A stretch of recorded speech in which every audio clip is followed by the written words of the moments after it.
Okay, so everyone, this is Ace Attorney 5 Dual Destinies. It's the next Ace Attorney game in the series. The last one that I played were the spin-off games, the Investigation series, so Investigations 1 and 2.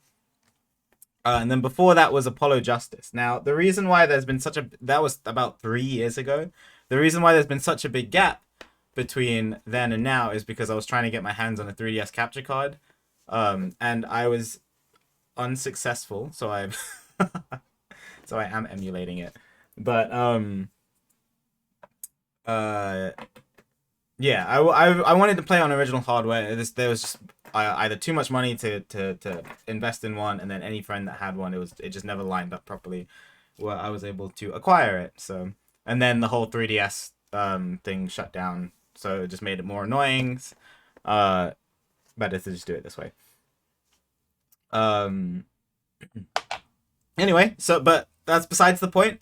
We've been playing plenty of other games to play over those last few years, and now we're back to Ace Attorney 5. So we're gonna continue Ace Attorney 5, and then we'll do 6 eventually, and then we want to get to DGS 1 and 2, or Great Ace Attorney 1 and 2 as well. Will be super fun. But starting with Ace Attorney 5, so I do remember most of Apollo Justice, I think, or at least the biggest points.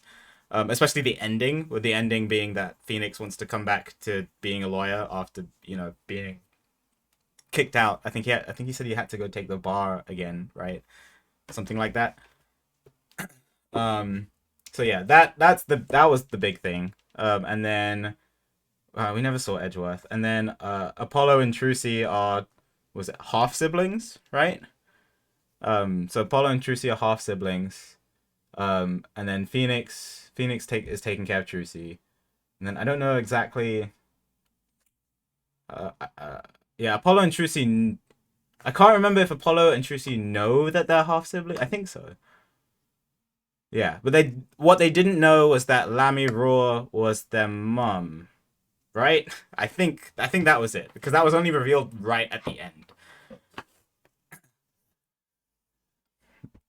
The only other thing you need to know is that Clavier exists. Okay, fantastic. Okay, great. Okay, fantastic. Well, I'm guessing the game is just going to continue from there. This is also called Phoenix Wright Ace Attorneys, as opposed to Apollo Justice Ace Attorney. So, I'm guessing that Phoenix is going to be the star of the show again, but we don't know. I mean, I love Phoenix, so it's great either way. Though it'll be sad to not have Hobo Phoenix anymore, because that was pretty funny in the fourth game. But yeah, without further ado, I think we're ready to go. As usual, I have a spoilers chat in my Discord if you guys want to talk about spoilers. People love spoilers chat. Really pops off during Ace Attorney games when I make stupid decisions. So feel free to talk in there, and then yeah, we'll just have a good time. Yeah, never did Spirit of Justice either, and didn't do Great Ace Attorney because my chat said that the features that are introduced into this game are also in Great Ace Attorney, so it's better to probably play these ones first. I think that's what they said. Yeah. So speaking of which, do I need to make sure that the mic works in this, or for Citra? Because I didn't check that.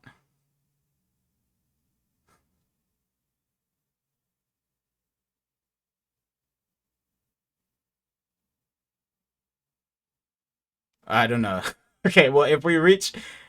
you can use buttons. Okay, if we reach a segment that says you can blow into your mic to do this, and it doesn't work, then you guys might have to help me. That's okay. Anyway, cool. Tell me if it's too loud or too quiet.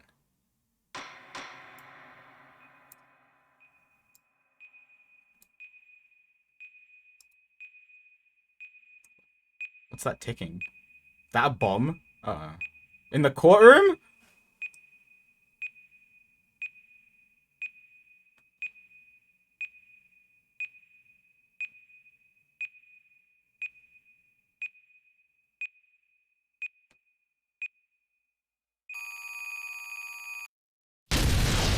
Okay, sorry, that was loud. Jesus Christ. Sorry.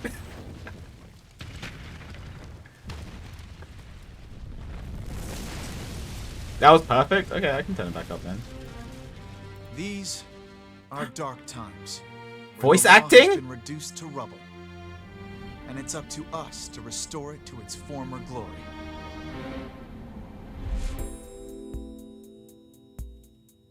Yeah. Phoenix's place. Yeah, that's what I thought. It looks like your target finally decided to make a move. Don't you worry. I've got a trusty new partner on board. Ooh, hello? Juicy? Oh, this orange hair girl that I've seen like pictures of her before. You bet. Let's do this. Seems pretty cool. She's been with us for half a year, though I can hardly believe it. Anyway, her power will be our greatest weapon.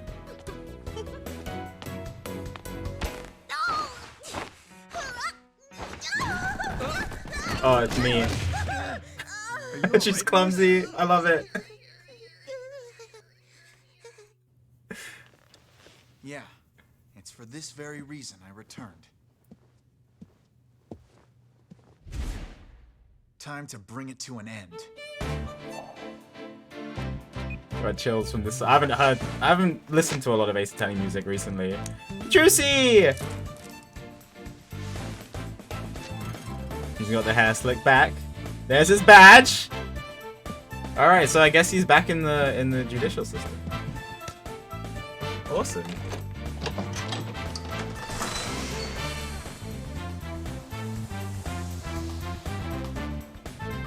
It looks super cool. All right, hang on, let's see that. There you go. Who's that?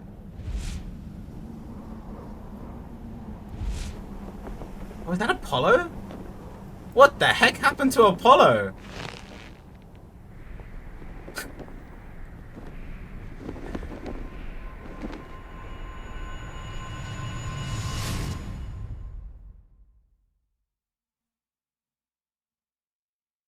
Oh. Turnabout countdown. Okay, oh sorry, this is a little off. What's that?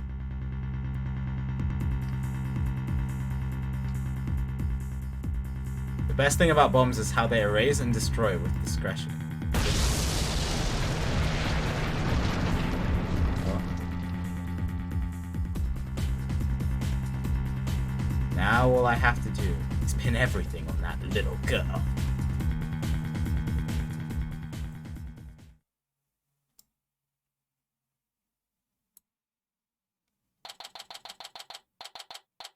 Okay, I think that's good. Show the layout. There's a little bit of black. Alright. December 17th, 9/22. District Court Defendant Lobby, number 5. God, I haven't been back here in ages. I wonder what year it is. Oh, I'm playing as Athena. Okay. Nope. Not feeling nervous at all. It's amazing what a girl can get used to. Even a tense atmosphere like this is no biggie. I'm guessing Athena is the orange-haired girl, that somebody said in chat. Okay, well that's my log. Oh, let's just save. Hi, Scum! No worries, I hope you've been well. Good to see you, dude.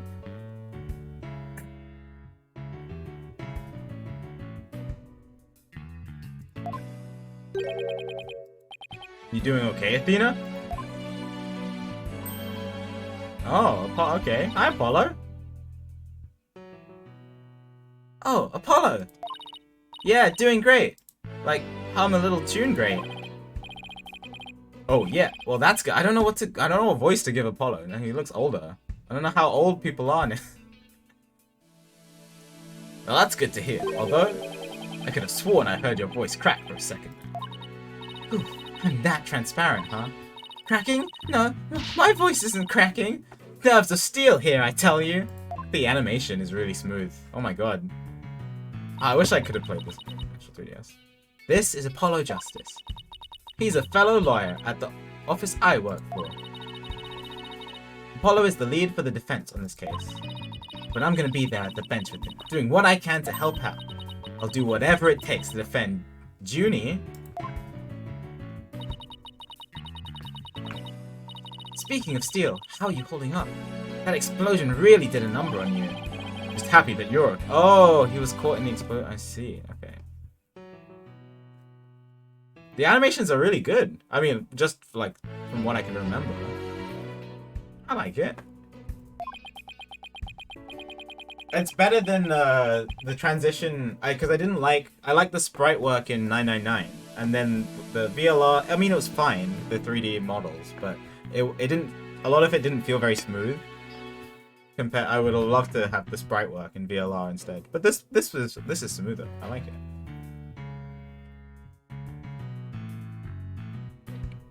Although I can't pretend I have no connection to this case. That's why I'm gonna see to it that Juniper's name is clear. Juniper, okay. And I'm sure you feel much the same way. You got that right. I won't rest until Junie is completely cleared of all suspicion. Apollo? Athena? Oh, no. Okay, that was the wrong voice. Thank you for doing this for me. Junie! Woods?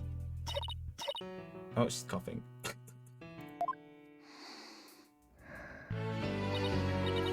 Breathing in the sunflower and that. Hey, are you okay? Are you okay? Sorry about that. I always seem to go into coughing fits whenever I get nervous. This kind of thing never happens at home in the forest, though. Uh-oh, is she okay? This is Juniper Woods. She's my dear, dear childhood friend. And she's also a client for this case. People think that this girl bombed the courtroom. The news keeps repeating that Junie is the alleged bomber. But that's ridiculous! There's no way Junie would do anything like that. I brought you a little snack, Athena. Just a little something from my garden. Hey, thanks! So, is this an orange or a tangerine? It's an orange. My grandma says that orange is the color of strength and endurance. Oh, I get it. Strength for the trial, right? Junie, you're always so good to me. Jeez, look at me, standing here clutching an orange to my chest. Oh, sorry, it is a little cut off. Hang on. I might have to stretch it a little.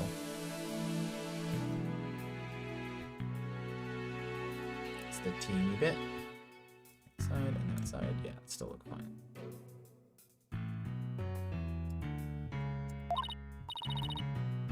Well, don't you worry. We'll be so powerful in there, they won't know what hit him. Right, Apollo? Yeah, that's right. Come what may.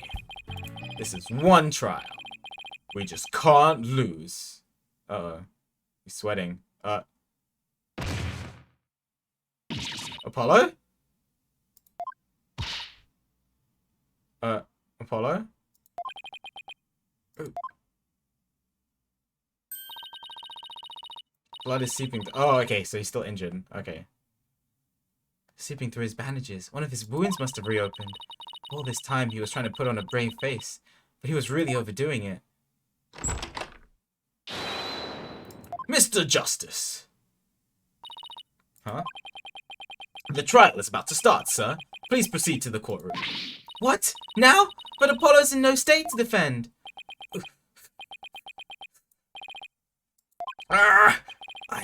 I have to defend Juniper. What are we gonna do? The trial is about to start with or without us. There's only one other option I can think of at a time like this. But even if I called him now, he'd never get here in time. Never underestimate Phoenix, right? I'm guessing. No, wait. There's something else I can do. Apollo, give me all the evidence for the case. Huh? What are you gonna do?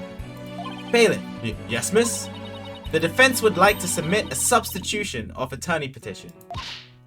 Athena? You're not seriously. You just concentrate on getting better. I'll defend Junie. All by yourself? Athena, stop for a second. Think about what you're saying. You've never once taken a case on alone before, right?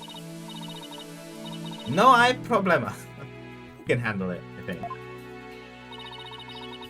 I guess it's really up to you, Junie. Would you be okay with me taking over? Hi, BP! Thanks for the sub for 64 months. Hope you're doing well today. Good to see you. Appreciate the support. Sure.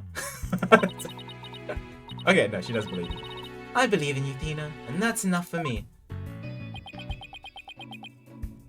Does Apollo believe in me? You're worried for me, aren't you? To be honest, I'm pretty nervous too. I think my heart might just burst out of my chest. But you're in no shape to stand at the bench now. You'll just have to leave it to me. Alright. I can see your mind's made up anyway. I hate that I can't be there. But I know you'll give it your utmost to defend Juniper. You bet I will. Rest assured of that. Oh god, I'm gonna have to remember how to play Ace Attorney and not look stupid. My name is Athena Sykes. I think I'm guessing Sykes. I'm still just a newbie, but I'm a lawyer. This is only the second time I've taken the lead in a defense case.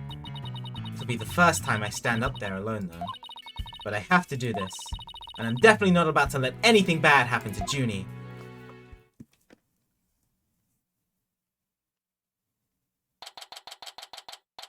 November 17th, 9:46 in the morning. I thought court always started at 10 in this world. Well, we've not started yet. Oh! Ooh! Oh, this is fun. This is a little different. I mean, the judge still looks the exact same. Of course. Oh, I wish I could have seen it in 3D. It's fine. Court is now in session for the trial of Juniper Woods. The defense is ready, Your Honor. Love her hair. Super long.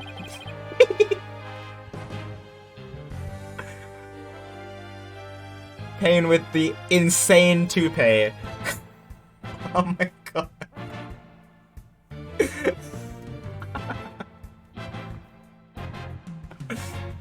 The prosecution is also ready, Your Honor. With the insane toupee and the sunglasses. Wait, wait, hang on. My hair isn't quite look like that, thank God, but I do have the sunglasses. Like, do I look like Payne? Like, I just don't have enough, and my hair isn't long enough.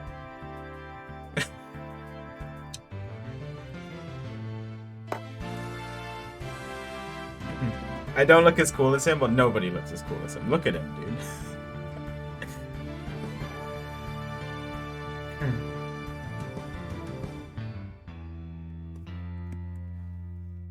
Do I have a comment I can just... Savage! Oh my god. Uh-huh. And what's the meaning of this?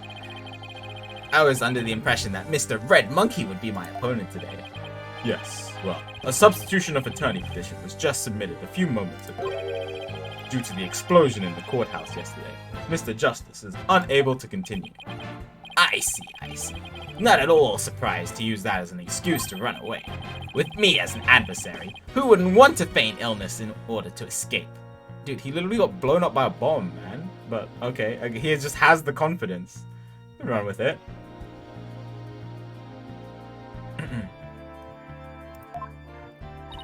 What? The nerve of that guy! I'm gonna give him a piece of my mind. Well, I would if I wasn't so nervous. Got a frowny face. This arrogant jerk. Arrogant jerk! Is that that's a little thing? No! Widget! Is my hearing getting worse? I could have sworn I heard the defense say something just now. No, you didn't hear anything at all. Especially not from me. How what? I could have sworn I also heard something. Oh, that would be my indispensable partner, Widget. He sometimes blurts out what I'm thinking. Uh-oh. That's not good for the courtroom. What if she suddenly thinks her client is guilty? Well then, if that's the case, then it's a clear contradiction to what you just stated. Hi Panic, good to see you. Hi Panzer and Dragon. A contradiction? You just stated that you said nothing. However, if that device of yours says what you're thinking, then you indeed said I was, what was it? Elegance at work? Beep! Actually, it was arrogant. At any rate, what does it matter if it's a red monkey or a yellow monkey face? Rude! No fresh out of law school rookie can defend this witness. Mr. Payne, I believe that's enough. Let us get back to the case. Of course, Your Honor. I'm more than ready to show this little girl while they call me the rookie humiliator. Is that what they call him? I knew it. He really is an arrogant jerk. Arrogant jerk! Miss Sykes, if you continue to insult the prosecution, I will remove you from this court. What? Edgeworth insults me all the time. Oh, whatever. I'm very sorry. Just a knee-jerk reaction. Now then, Mr. Payne, your opening statement, if you please. Thank you, Your Honor. I love the animations. It's really good. Smooth. Yeah. Francisca used to literally whip me. Don't I still have my whip command? I wonder if Franny's gonna be in this game, actually.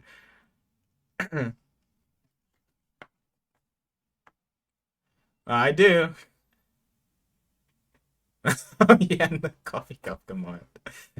Now, the incident occurred yesterday here, at this very courthouse, in courtroom number 4. Yeah, I'm emulating it, Dragon.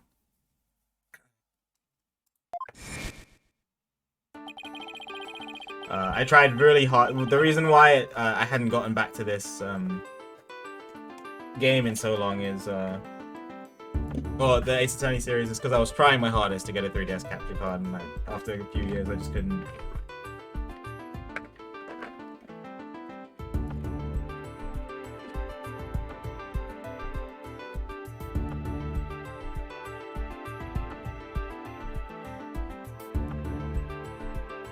At that time, the trial for a certain bombing was being held in courtroom 4. Ah, yes, I was presiding over that trial as well. Mr. Justice was there as the lawyer for the defense.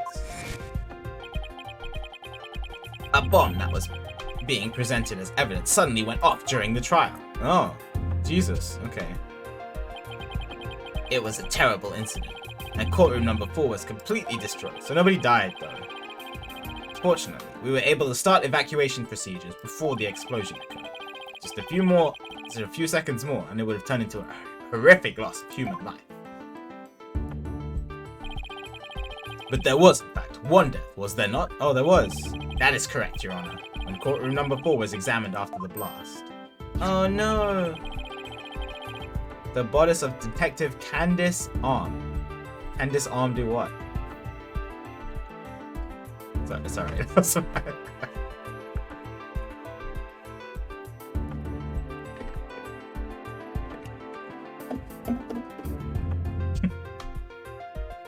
Anyway. Oh, can disarm. Not. I thought it was like can disarm. It's fine. She was to take the stand as a witness. She was to take the stand as a witness later in the trial. I suppose she wasn't able to evacuate in time. What a terrible tragedy. I must admit, I stumbled at least 10 times myself before I was. How is the judge able to escape when he's behind that giant desk? Just imagine the judge just leaping over his desk. And like on their like in courtrooms, on their like things to stop to like protect the judge. Maybe the court should see getting you even shorter robes. The victim's body was found near the entrance to the court. I suspect she stayed until the very end to help guide the others out safely. Your Honor, allow me to submit as evidence the victim's autopsy report. Oh my god, my first autopsy report. And details about the bomb. Oh, heck yeah, look at my badge! Sorry, it's small because it's on the screen, but... Arm's autopsy report caused of death, trauma to the back of head, caused by impact with a flat object, I think that says. Time of death between 8 and 11 a.m. Stuffed animal bomb. The time bomb that destroyed the courtroom. It was hidden inside a stuffed animal when it was detonated.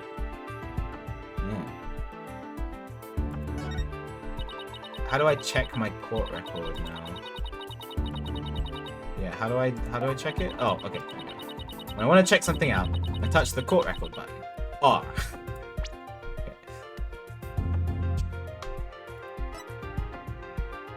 Apollo's 23 now?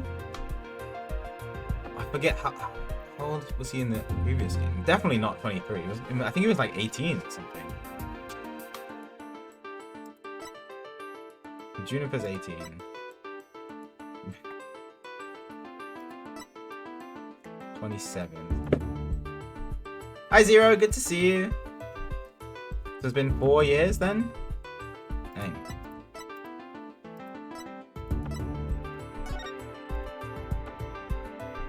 A black object.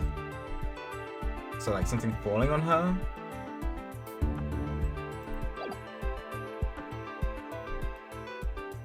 Time did the bomb go off? Brand new shiny badge. It shows that I'm a defense attorney. Love it. Okay, cool. Hi, Priya.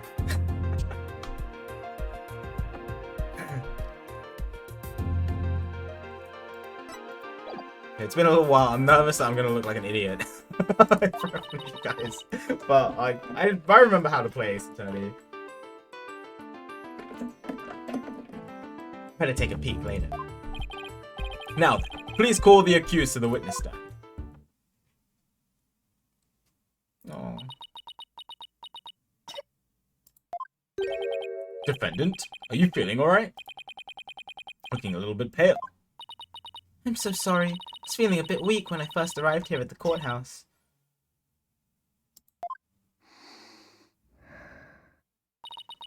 But I'm alright.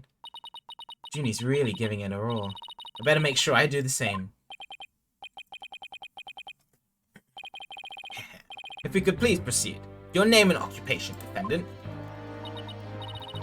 Juniper Woods. I'm a high school student.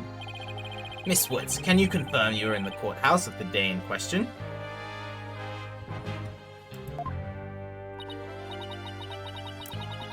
Yes, I came to know Apollo Justice through my friend Athena. And so, I was there yesterday to watch his trial and lend my support. Something's wrong. Junie's really scared. Did you know that I'm also known as the Defendant Humiliator? Oh my god. It made pain even more annoying. Looks like I have yet another chance to show everyone how I earned that. Monica. I think that's what he said. Does its arrogance know no bounds? I have to protect Junie no matter what. Hey, you arrogant Prosecutor Payne. Oh, first point. What is it? Do you want me to demonstrate why I'm known as the Rookie Humiliator instead? Deep breaths, Athena. Don't let him get to you.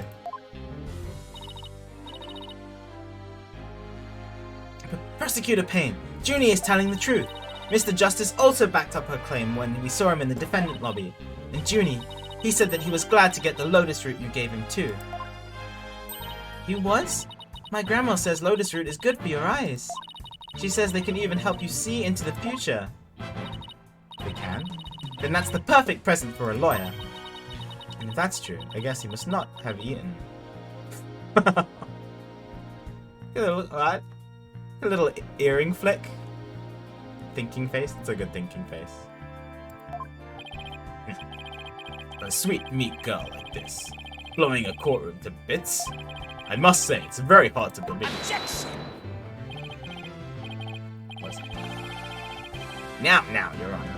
Don't let a seemingly innocent appearance fool you. Didn't his objection used to be like more screechy? That's what I remember. I remember it being like, objection!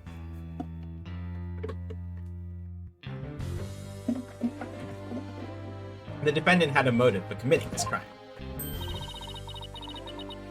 That's not true. I don't have any kind of motive. Oh, I see. I didn't even know the lady who was killed. I admit the investigation didn't turn up any connection between the victim and defendant. However, that doesn't matter. Only thing that does is that her objective was the destruction of the courtroom number 4 itself. Hey, what's that supposed to mean? Why in the world would Miss Woods want to do that? That's a very good question, coming from a novice such as yourself. But first, a question for the defendant. Have you ever been brought up on false charges? What? Well, why, yes. Yes, I have. And did that experience cause you to harbor a grudge against the court system? Now, wait just 1 minute. If that kind of thing was a motive for blowing things up, then every one of our clients would turn into bombers. That's a valid point.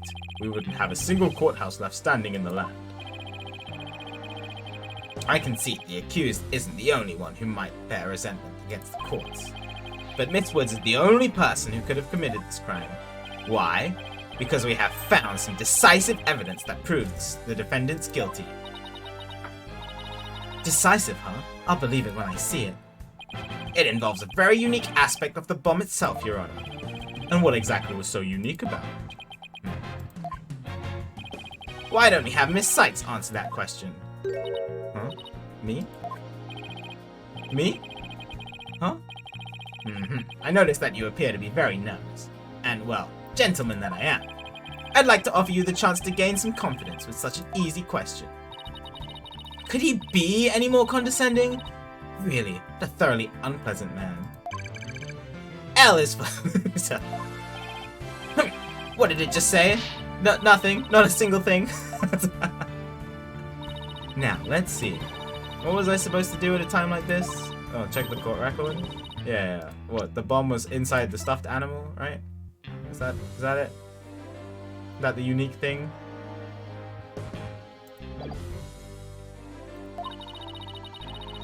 Want to make some easy money? We sound like a spam bot. The information I need is somewhere in the court record. Alright, Miss Sykes, let's hear your answer.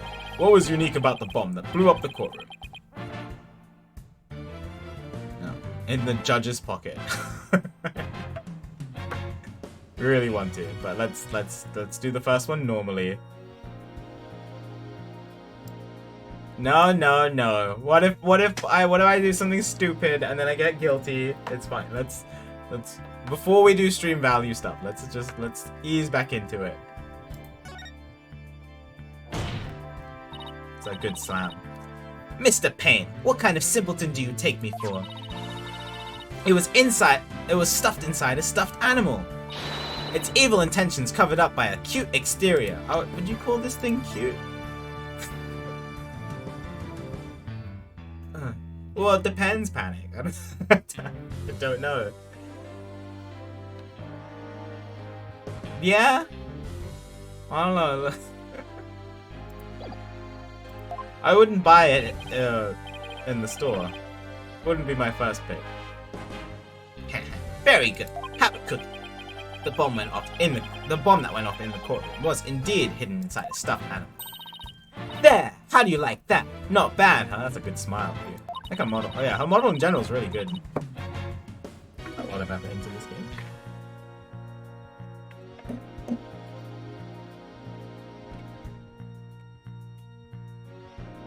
I like how a widget is happy as well. You can see the green.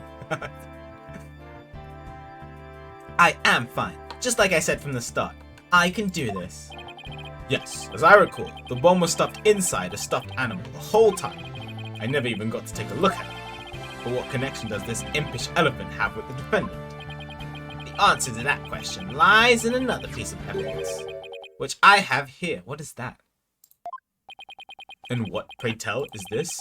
Appears to be a little singed. It's a tail, Your Honor. The tail of a poor victim of the explosion. A tail? But the thing, it still has its tail.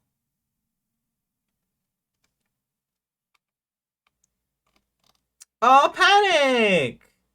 Thanks for the 5 tier 2 subs? Oh my god, you just gave 5 people the ability to dab. Thank you. It's very nice of you to do. Enjoy the emotes, everyone. I appreciate it, Panic. Thank you, thank you. Enjoy your dabs and your normal emotes too, of course.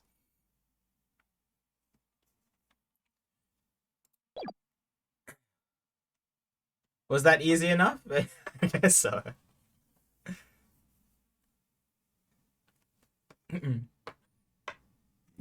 No, you're good, Race. You can continue lurking. It's a tale, Your Honor. The tale of a poor victim of the explosion. This is incredible. Are you saying that it's Detective Arm's tale? No. Forgot how silly the judge is. But it belongs to this stuffed animal. It literally still has its tail, Payne. What are you talking about? It's called the Phony Fanty. The Phony Fanty. A rather unpleasant name, if you ask me. He's the mascot for a campaign to eliminate false evidence and false charges, is he not? Exactly. His motto is, phony evidence is just trunked up. That's so wrong on so many levels. The Phony Fanty's tail is made of vinyl cloth, and we found something very interesting on its surface. The defendant's fingerprints. What? Uh-oh. The Phony Fanty provided the prosecution with all the evidence we needed. It clearly proves that the accused handled the bomb. Ow.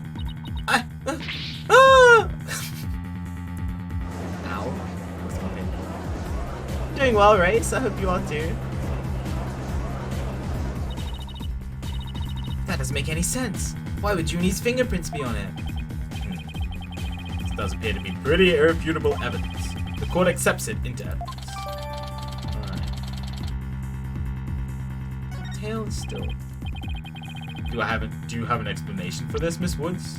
But the tail, it's still here.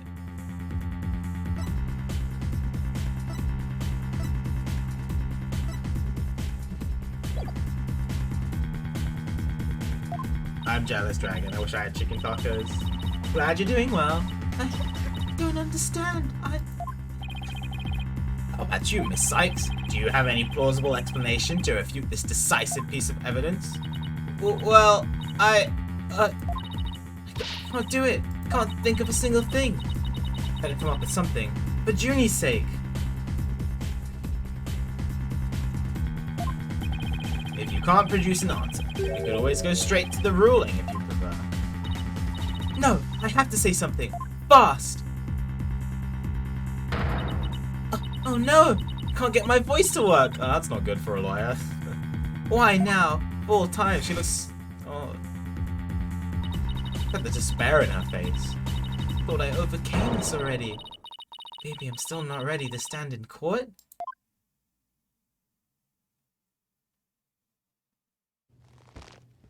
Oh.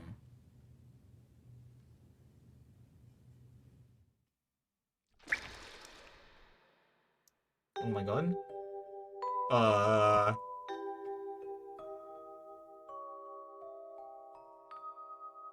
What the frick?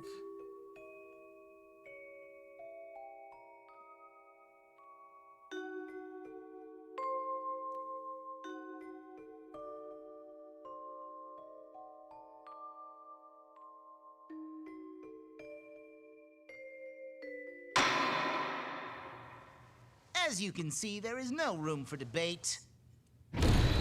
Objection! Oh, that's Phoenix. It's gotta be Phoenix, right? Why, it's you. Oh, heck yeah, there's the boy! Oh, he looks way more mature now. He's older. He's ready to go. Sorry it took me so long to get here, Athena. Yeah, okay, the blood that reminded me of like Danganronpa almost. Apollo explained the whole thing to me over the phone. He asked me to come and help you out in his place. Thanks for coming. Hate to admit it, but I was having a really rough time on my own. Oh, I don't know. I think you were doing just fine, things considered. And you hung in there, giving me enough time to get here. Now let's turn things around. You got it, boss. Ho, ho, ho! Look who showed up out of the blue. If it isn't Mr. Phoenix Wright, you always manage to surprise me. Your Honor, Mr. Payne has called for an early rule, but I believe there are still many things that still need to be deliberated. How did Miss Wood's fingerprints wind up on the stuffed animal's tail? How was the bomb even detonated? Until these questions are answered, I assert it impossible for a fair ruling to be made. You are absolutely right. Let us continue from where we left off. Rad, thanks for the Prime sub. It's very nice of you to do. Enjoy the emotes. Appreciate the support. Thank you, thank you. New Prime sub, it makes me feel so happy. Enjoy the emotes, friend. I assume you have no objections, Mr. Payne. None at all, Your Honor. She okay? Miss Woods really looks like she's having a hard time. Junie's really struggling, Mr. Wright. I get the sense she's afraid of the courtroom itself. Because of yesterday? Yeah, it was understandably very traumatic for her.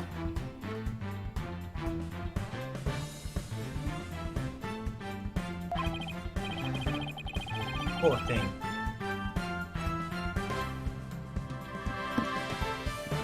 Sorry, just had to respond to a text. Here she is, back at the courthouse again, being so brave. I'd like to make a request, Your Honor. If at all possible, I'd like to have Miss Woods rest in the lobby. Given the defendant's condition. Very well. I grant special permission. You go get some rest, Junie, and leave the rest to us. Okay, thank you.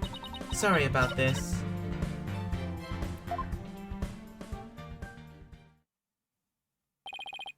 Phoenix Wright. I've been looking forward to meeting you. What? It's been a while, Mr. Payne. You're more clueless than I'd heard. I do believe you mean, how do you do? For I am Gaspin Payne. I am the younger brother of your long-standing rival. Oh! It's his brother! Oh, maybe it's not a toupee. Maybe he just kept his hair in great condition. Well, I wouldn't say great condition, but for a 55-year-old man to have natural hair like this is pretty cool. Oh, the other one was Winston. I honestly had forgotten. Well, he's not even in this. He's not even in the profiles anymore. He's just irrelevant already.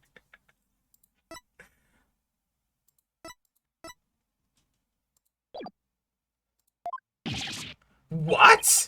Long-standing rival? When will we ever rivals, let alone long-standing? You'll see, Mr. Wright. I will cleanse Winston of the disgrace he met with at your hands.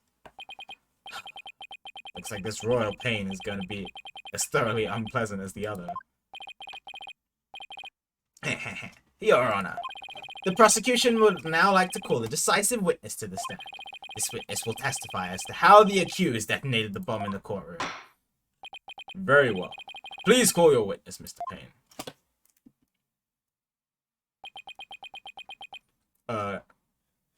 Hello. Witness, your name and occupation, please. Witness. His name is Ted Tenate.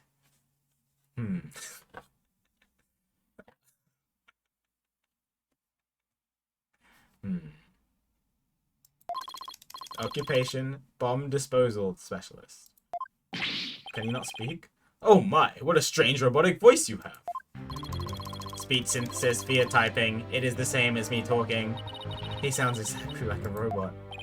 Can you speak in a normal manner? I can. He can? But I do not like to speak. Speaking is inefficient. Energy expenditure. Speaking. Typing. Oh, speaking is greater than typing. Understand? What an odd witness. We've had worse. Mr. Tenate was in charge of the bomb for the trial, and was there when it went off. Being a bomb squad specialist, do you have any relation to the defendant? Negative. I first met the girl while on this job. Many people are employed by the police. I know only a fraction of them. However, I was shocked when I first discovered the body of the victim. Shocked? I was the first one on the scene after the explosion. I went there to ensure safety, but I ended up discovering a dead body. So he was the first to discover the body, was he? He is here to testify about the circumstances surrounding the moment of the explosion. Very well. The court will hear Mr. Tenate's testimony, but at the very least, show this court some respect and remove that face guard witness. Oh my god, Jesus. Ooh! When the bomb went off. Alright. The bomb was originally disarmed by me, then transported here as evidence. Bomb name HH3000, operated by timer or with a remote. I was watching from the gallery when I suddenly became alarmed. I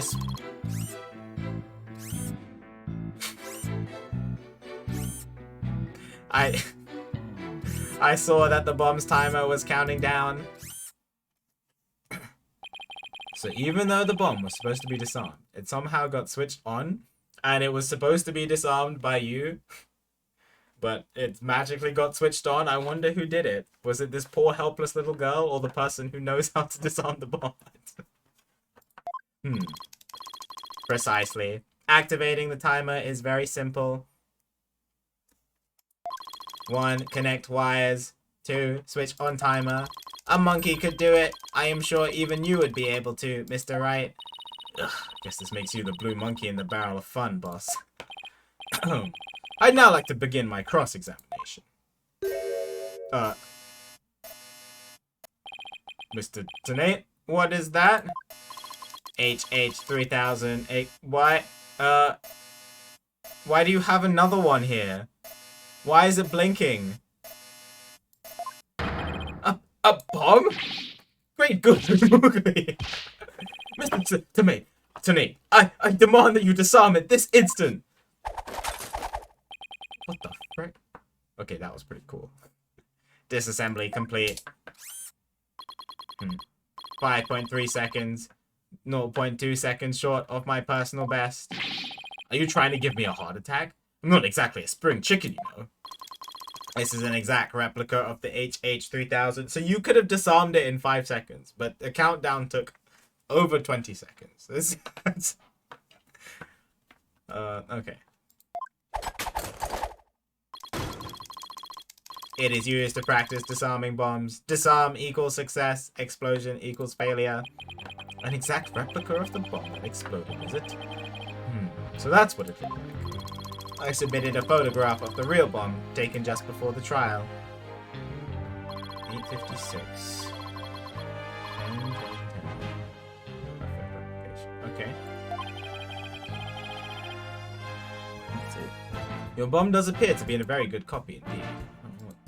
Yes, however, I cannot replicate the detonation mechanism. It had a very puzzling wire setup. It is regrettable I could not replicate it. Witness, that's enough. There's no need to replicate anything here.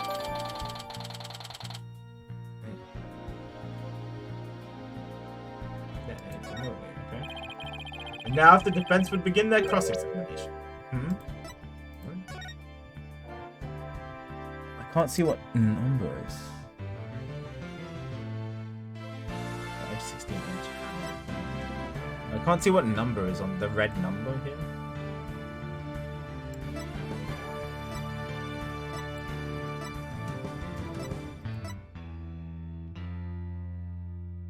The tail is still on the bomb too. Just having a look.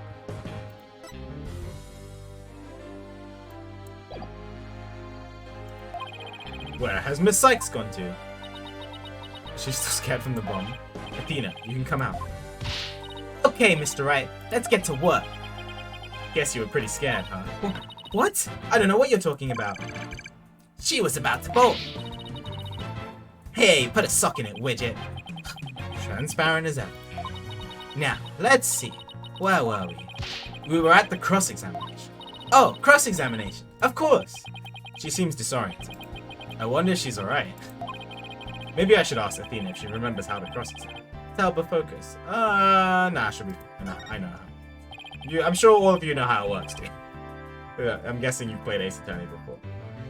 There'll be statements, and then you You can press on those statements, or you can object if there's a contradiction. That's the main thing. No need for that. Right? She'll be fine. I'll do everything I can to help. If you can't find any contradictions, and you flub up to her, don't be afraid to ask me for help. Press X to consult with me when the consult panel appears. Athena, no hints, tips, speculation, or spoilers. What part of that don't you understand? Alright? No tips. I'll let you know where I think the suspicious statement is. Sounds good. I'll be counting on you if I get in line. Alright, it's cross-examination time.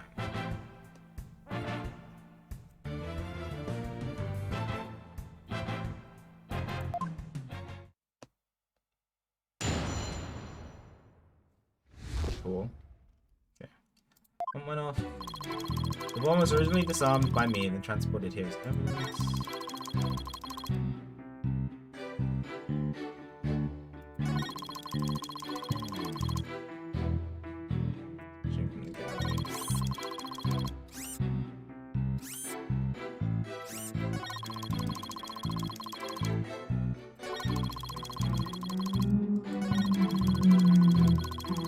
Sorry, motorbike.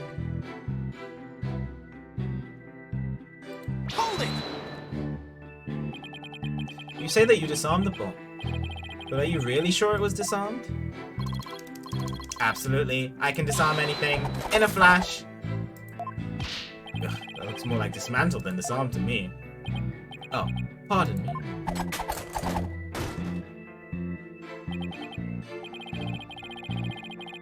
Oh, their words? Yeah. Sorry, it is cut off a little. Hang on. It's a little smaller. Stretch it a little. Probably gonna have to stretch it a little, yeah. Okay.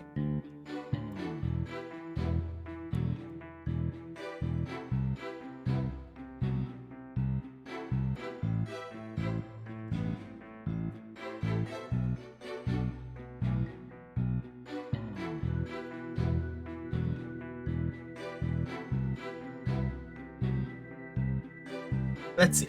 Is there any chance you could have forgotten to disarm the bomb? Impossible. I do not make rudimentary mistakes like that. They say to err is human. Although the jury is still out on this guy.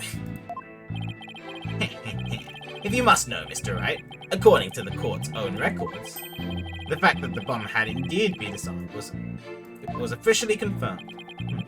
Guess I can rule out the possibility that he forgot to disarm. Okay, that's fair enough. Let's talk about the bomb in a little more detail for the court, Mr. Zane. Certainly. Okay.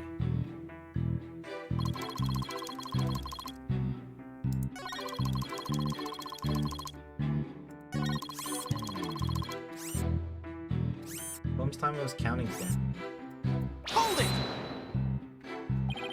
You saw it counting down clearly with your own eyes. I'd hardly think a timer as small as the one on this bomb could be seen from the gallery. These goggles help me see very small things clearly from very far away. I can even see what you had for breakfast by looking at your tie. Why do I suddenly feel like a bug under a magnifying glass? Guess it's possible he saw the timer if he was wearing those goggles. Wait, no! Because the bomb was inside the stuffed animal. Rookie mistake, bro. I'm not so sure. There's something that just doesn't sit right. I don't think I followed. Bomb was completely hidden inside. Okay, well, I said it before Phoenix did, so it's okay. So well concealed, in fact, that it didn't even look like a bomb at all. So you're trying to find the testimony that conflicts with the evidence, right? That's right. Listening carefully to Mr. Tenate's testimony is just the first step. And after all, it's a matter of taking a look at any evidence that seems relevant. I know, Athena, I know. I know.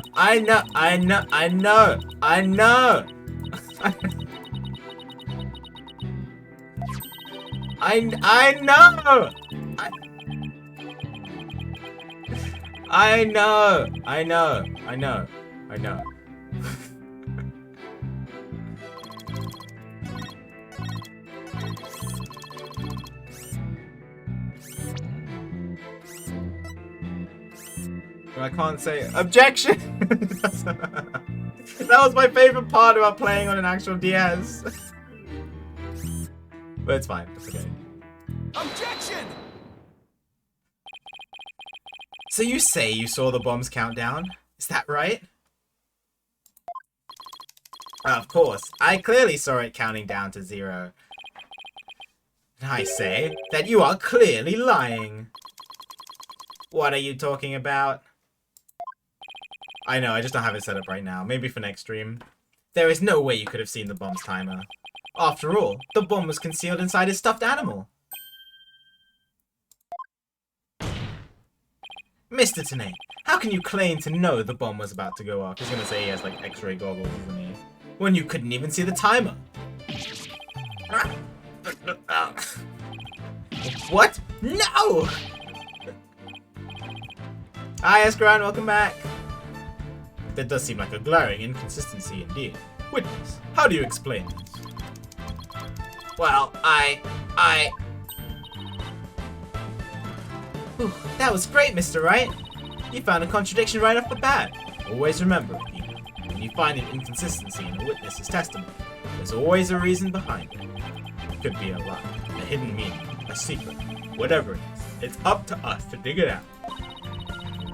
Pointing out every contradiction we find is the best way to do it. Right, boss? Now the question is, what can we dig out of Mr. Snake? Well, let me see. No. There must be some mistake. Oh, sorry, this is the wrong voice. Oh, yes. Yes, of course. I remember now. The sound. I knew because of the sound. You saw the sound, bro. When the timer of this bomb is switched on, it beeps softly. Beep, beep, beep. Is the sound of the bomb counting down? What beeping is, you say?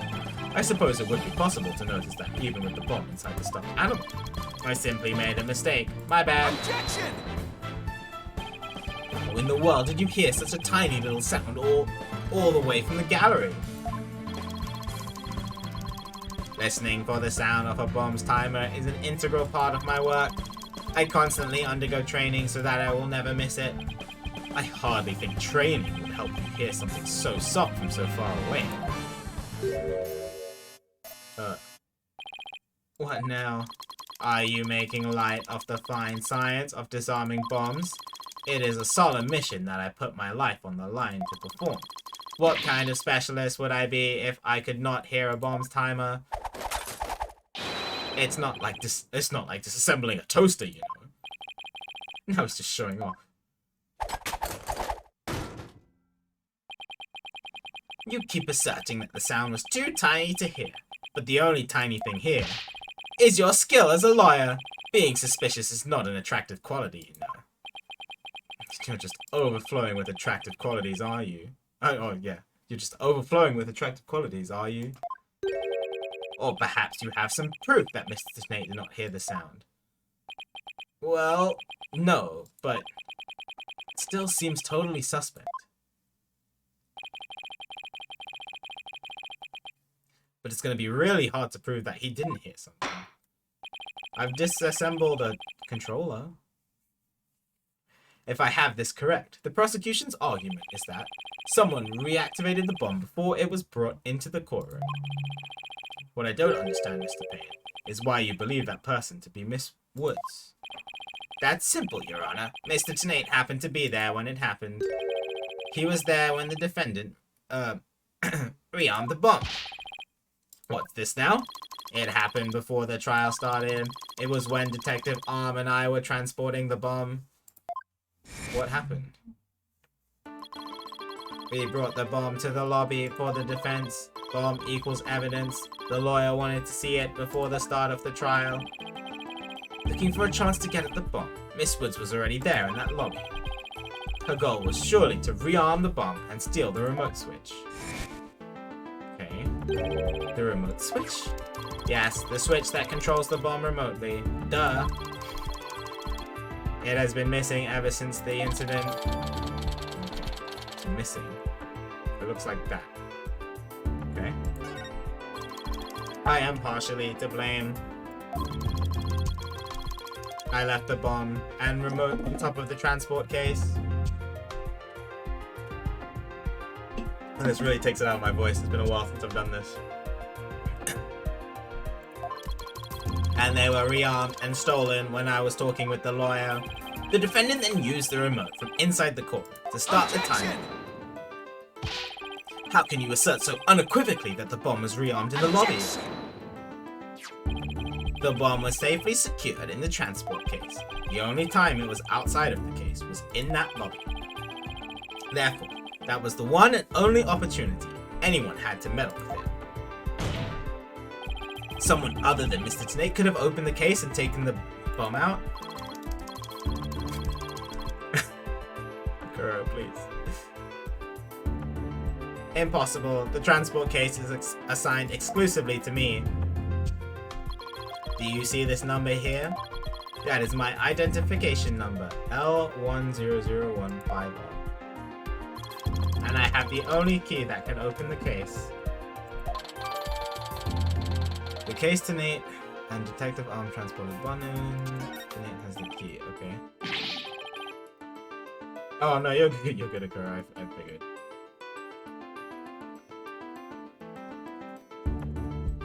Nevertheless, Mr. Payne's assertion is nothing more than conjecture. You have no proof that it was Miss Woods who stole the remote switch. And by the same token, you have no proof that it wasn't her. But what I do have is a piece of evidence that proves the defendant handled the bomb. Ah, that tail!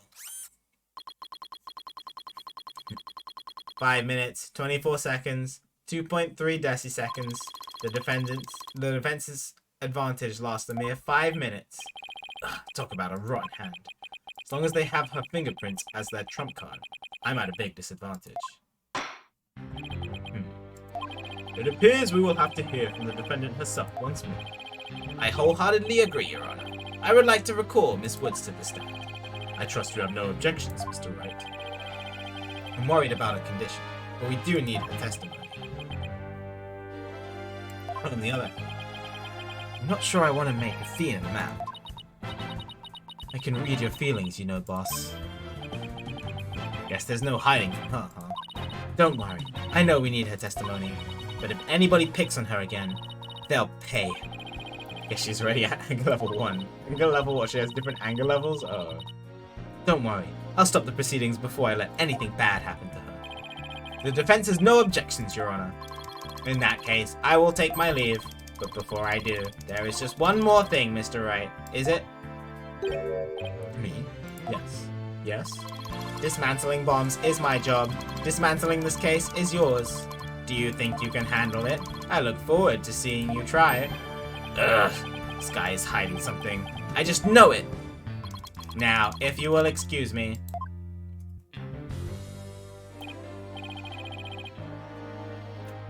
Bailiff, please go out to the lobby and bring back the defendant.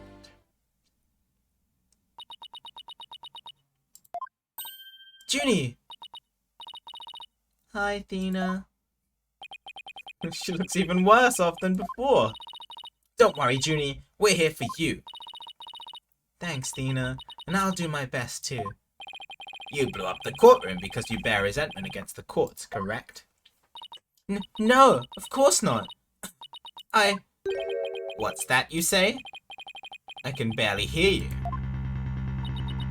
I haven't done anything wrong. This prosecutor's scary. Objection. What an impudent little girl. Stop acting innocent and tell the truth. Oh my god. This is getting ugly. You rearmed the bomb because you wanted to blow up the courthouse. Admit it. That's why you went to the lobby where Mr. Justice was. Isn't that right? Ah! Mr. Wright, can I go give that prosecutor a smack? That's probably not the best idea. Okay, little widget is angry. What? Of course not! Do we have to review Courtroom Manners 101 again? We can't let a creep that bullies innocent girls like this off so easily. I haven't forgotten about how he treated you. Don't worry about me! Just help Junie! Her heart's crying out. She's so scared. So very scared. It's like Athena's picking something up. The heightened sense of hearing. Heightened sense of hearing. It sounds like this time, it's the voice of Miss Wood's heart. Don't deny it. You stole the remote switch and used it in the courtroom, didn't you? Objection! Your Honor, please put a stop to this. It is badgering, yeah. Mr. Payne is badgering the defendant. Yes, Miss Woods does seem quite frightened. Mr. Payne, I ask that you behave more like a gentleman. Ah, but don't you know, Your Honor? There is no more a gentleman in this world than I. Ugh, as if a gentleman, or even a gentleman, would behave like he does. Don't let that rude ruffian win. Athena! How dare you call a gentleman such as I a rude ruffian? I'll have you know that I attend a manners class every Saturday, and do you learn anything from it? Doesn't look like it. I'm more than just a mere gentleman. I am a gentleman. What does that even mean? Genteel man? I don't even know. Not when you're terrorizing a young lady, you're not. I demand my money back from that manners class if I were you. Savage. Ugh. I should probably be the adult. but when friends are having an argument and you just enjoy it instead of helping. Mr. Pate, that'll be enough. Certainly, Your Honor. No further questions. Let's move on to the defendant's testimony. Miss Woods, please share with the court what you were doing when the bomb went off. Oh God, I really want Payne to stop speaking so much because it's actually hurting my voice. I don't want my voice to like be in pain, especially if I'm doing more of this tomorrow.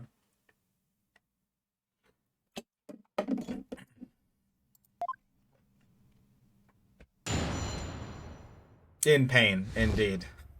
When the bomb went off. Well, that day, I was watching from the gallery. The bomb went off, and rubble started falling. It fell on top of me.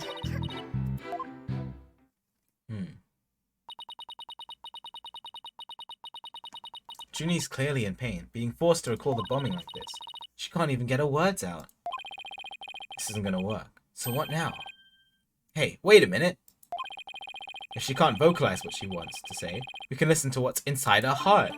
Yes, now's the perfect time to use Athena's power. Oh. You can hear it, can't you, Athena? The cries of Miss Wood's heart. Yes, and they sound incredibly strained. This is gonna be the gimmick of this game. She's so scared, thinks she could collapse any second.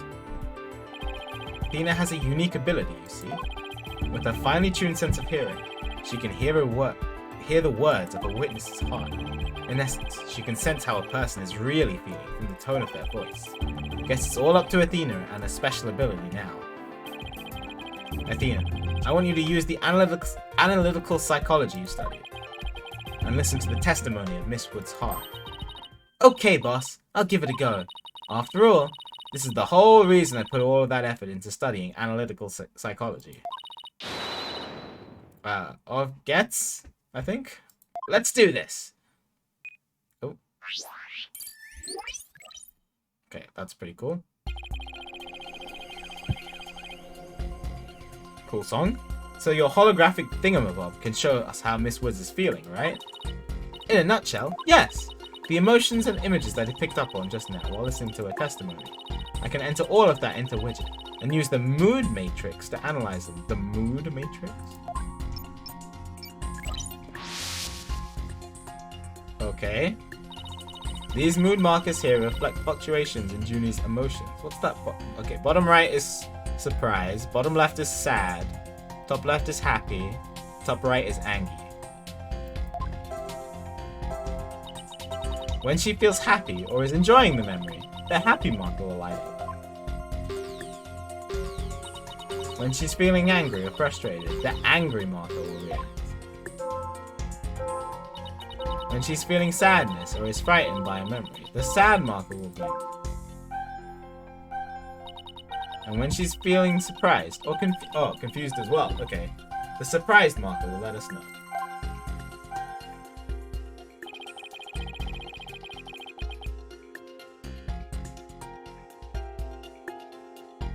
So, with your special ability and Widget's mood matrix program, we can track how Miss Woods is feeling as she testifies. Talk about the wonders of technology. Yep, now let's give it a shot. It's picking up on some kind of discord or noise in Junie's heart. See here? This is what the noise looks like in the mood matrix. It's a result of inconsistencies between the testimony and the feeling. We can pinpoint these inconsistencies. The noise level should drop. Okay. Time to listen to Miss Wood's true testimony. Okay, this might... It's a lot to take in, but let's see how this works.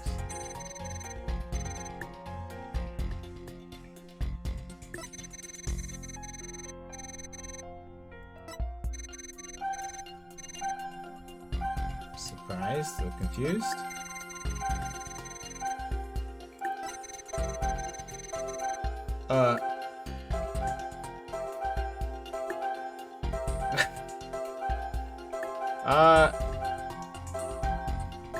What? How is she happy about this?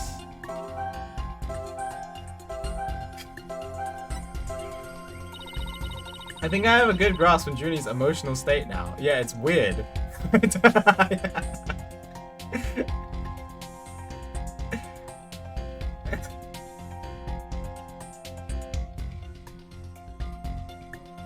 Yeah, well, there's happy to with a thrill, and then there's happy to almost be dead. I don't know. This power for Athena's is incredible. I'm seeing an unexpected emotion that's inconsistent with the content of her testimony. Me too. Yeah, can you not, Phoenix? What are you talking about? Maybe Phoenix likes to be crushed. I don't know. Maybe he's like, yeah, that's perfectly normal. What? Already? Look at this. She says it fell on top of me. The happy marker is reacting. Well, look at that. That is odd. Okay, Phoenix doesn't like to be crushed. There must be a reason for this contradictory emotion. We just need to do some digging. When you find an unexpected emotion, touch pinpoint. And then select the unexpected emotion or reaction from the 4 mood markers.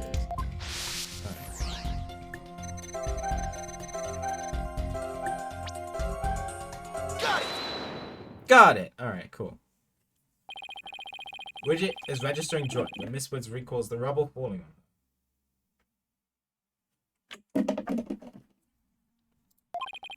Must be a reason for this unexpected emotion.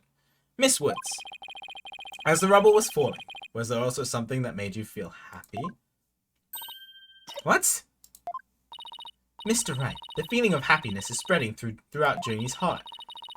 Keep going on at this point, and I bet Junie will start to calm down. Great, let's hear what she has to say. Just as I was about to escape the courtroom, the bomb went off. I was so startled, I tripped, and then rubble started falling on top of me. I really thought I was done for. But just then... Just gonna ignore that. But just then, Apollo came and rescued me. Oh, does she have a crush on Apollo? Aww. I see. Apollo? He used his own body to shield me from the rubble. So that's when he sustained those injuries. Aw, Apollo, what a guy, man. How do you feel, Junie? Talking about Apollo give you some courage? Yeah, Apollo is just like the sun. Strong and bright and warm. Oh yeah, she definitely fancies him. Just talking about him makes me feel like a leaf undergoing photosynthesis. That's... what a simile. And see? Your coughing stopped all of a sudden. Oh! You're right. Thank you, Athena. Still at 50%. Okay. Looks like we were able to draw out some new testimony. Hee hee. Pretty neat, huh? Well, there's still some noise left, meaning there must still be some discord in Junie's heart. Guess we'll have to keep going then. Let me input this new information and update the mood matrix, and we'll be good to go. You remember what to do, right? When I find an unexpected emotion, I should touch pinpoint L. Okay, yeah, I got it. We can find the reason for the discord in our heart, and we should be able to draw out even more new testimonies. Tried to run, but I was too slow. Before I could get away, the bomb went off. I was so startled, I tripped, and then rubble started falling on me. Thought I was done for. But then the sadness one, I'm guessing. But maybe she was just sad that Apollo got hurt. That would be my guess. Got it! You were happy when Mr. Justice rescued you, aren't you? Yes, I was really happy. But was there also something you felt sad about at the same time? Hi, Gab! Good to see you. Hope you've been well. Sad? The reason I ask is, when you were describing how you were rescued, we sensed a little sadness, too. Oh, I think it's probably because of Bum Rap Riney? Huh? Huh? Bum Rap Riney? Well, what do you know? Something's new. That's right. I brought my stuffed animal, Bum Rap Riney, to watch the trial with me. Bum Rap Riney? Bum Rap Riney and Phony Fanty are brothers. Okay, so it's a rhinoceros, I'm guessing? Real rhino? Who knew that the legal world could inspire a whole line of merchandise?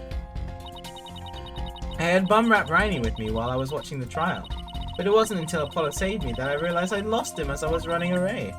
My poor Riney, a victim of that terrible bomb. Oh, I know. You can see what he looks like in this poster. No.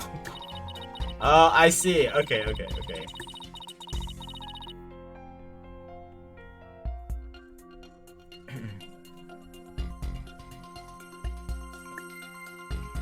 It's for the campaign to eradicate fake evidence and false charges. Phony Fanty and Bum Rap Riney. Nothing against the campaign, but why an elephant and a rhinoceros? Mr. Wright, I don't sense any discord in Junie's heart anymore. Yay!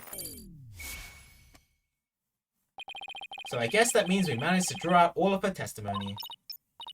That's right, I'll just make an update with the new info, and we'll have the whole picture. So do you think a new testimony will help? Absolutely. I don't know what I would have done without you, Athena. Back. Itchy. So, Bum Rap Riney was in that courtroom when the bomb ran. Now that we know that, it changes the meaning of that other piece of evidence. All I have to do is present it at the right statement.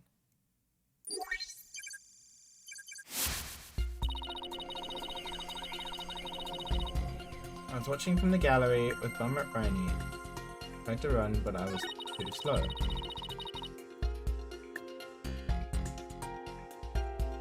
Get up, put in the bomb on.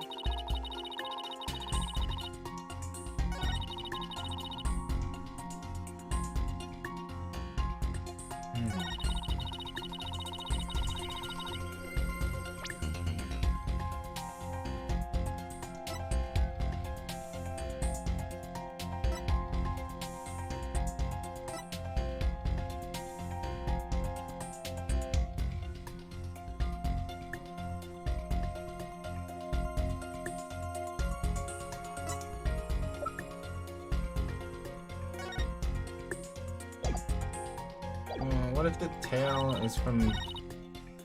It's the same tail. Then maybe that's... Yeah, if the tail... The tail is from this thing, then that would make sense as to why her fingerprints are on this one instead. It's the only thing I can see. But I'm not super confident on it.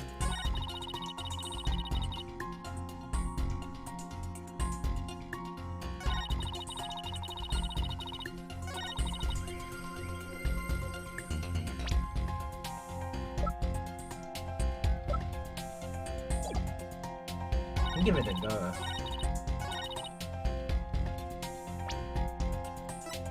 Because that was my first thing. I was like, well, the tail is still on this thing, but then there's also this tail. So where did this one come from? But it could just be from here, and that will clear up the evidence about fingerprints being on it. Let's give it a shot. Objection! Objection! Ooh. When the music stops, Miss Woods, I know this trial has been very hard for you.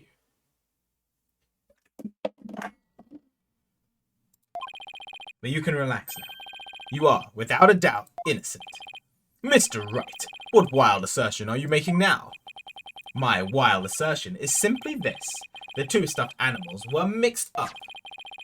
The tail the defendant's fingerprints were found on wasn't that a phony fancy. It was the tail of a gallery companion, Bumrap Riney. What? What nonsense is that? I can see they're both stuffed animals, yes, but they're completely different characters. An elephant and a rhino, they're as distinct as a defense lawyer and a prosecutor. But are they really so different? What? The OST for this game is really good so far. Both defense lawyers and prosecutors strive to protect the peace through law. Even elephants and rhinos have some similar characteristics. They're both grey, for example. Thanks, Athena. Anyway, this poster is all I need to prove my assertion to be true. If I may direct the court's attention here, you'll clearly see how the two got mixed up.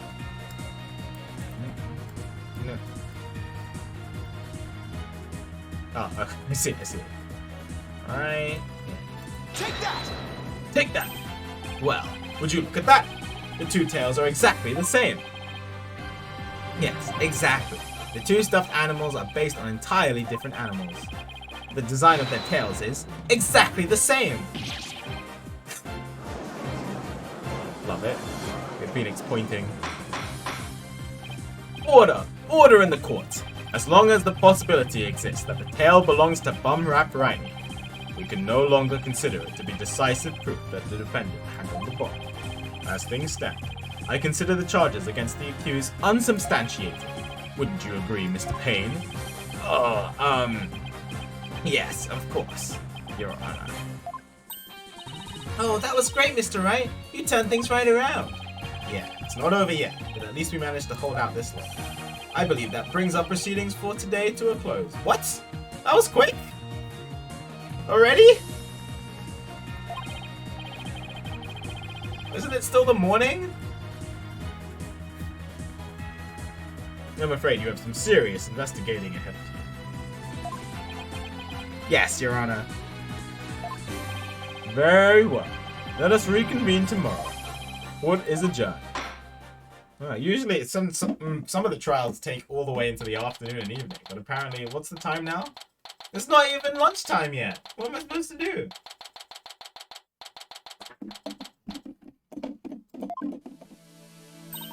That was so exciting, boss. We did it. True to form, you managed to just barely pull it off at the very last moment. True to form? Gee, I mean, you had such a big opinion of me.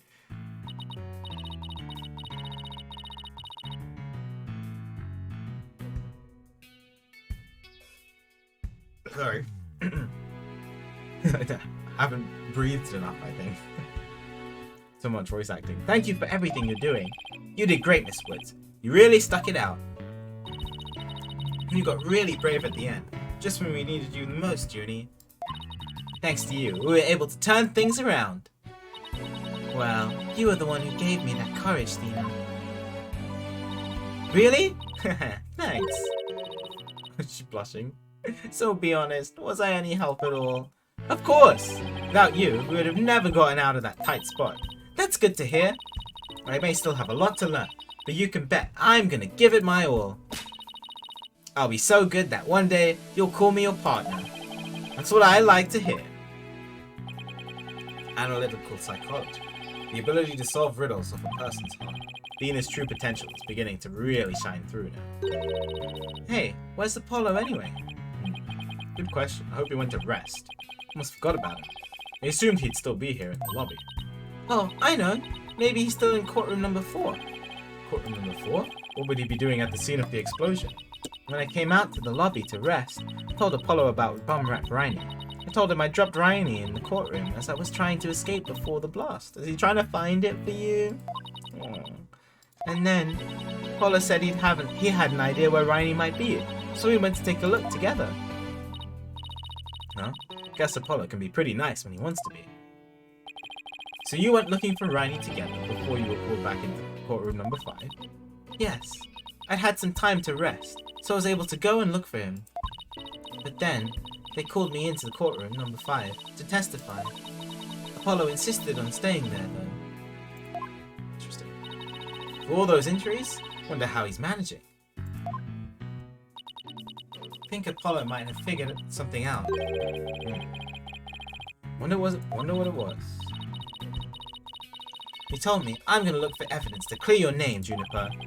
Imagine if she actually is the bomber. Well, it would be the first time. But I don't think that that's the direction it's going in.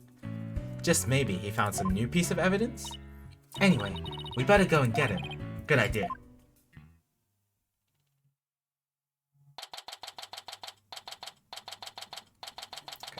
Okay. Now it's lunchtime.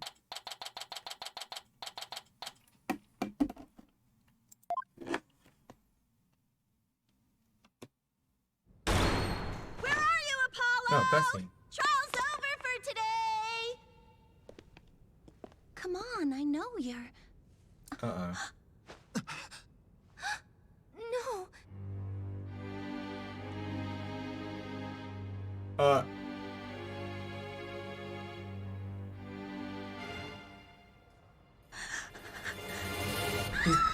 He's alive, right? Don't do this to me, the Apollo Justice fanboy.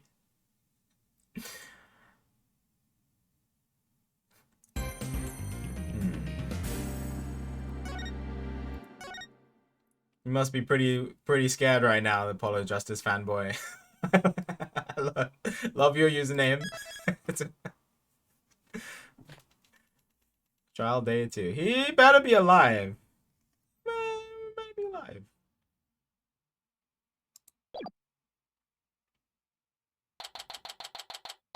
Okay, next day. Is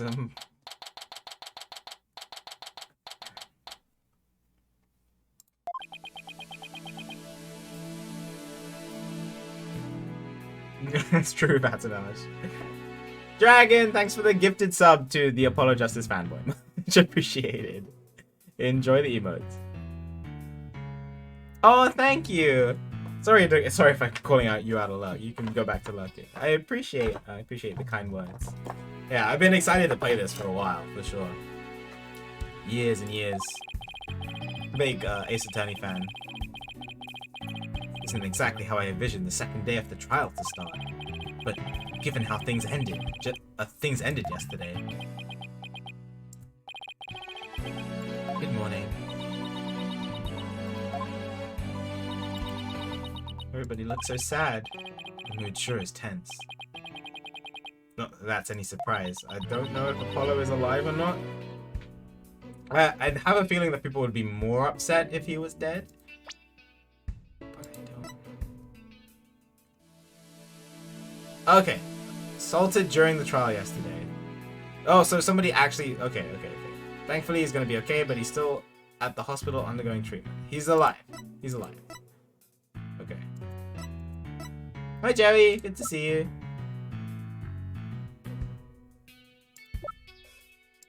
Akuro!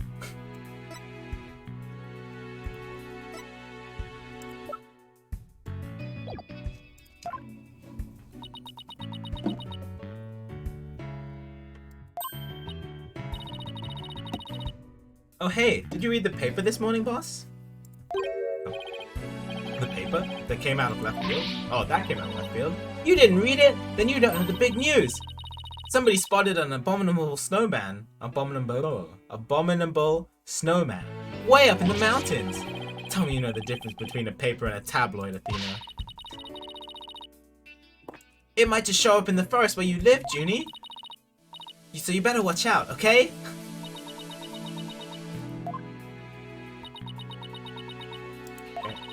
You really should read the story for yourself. I don't know why she's talking about this, but okay.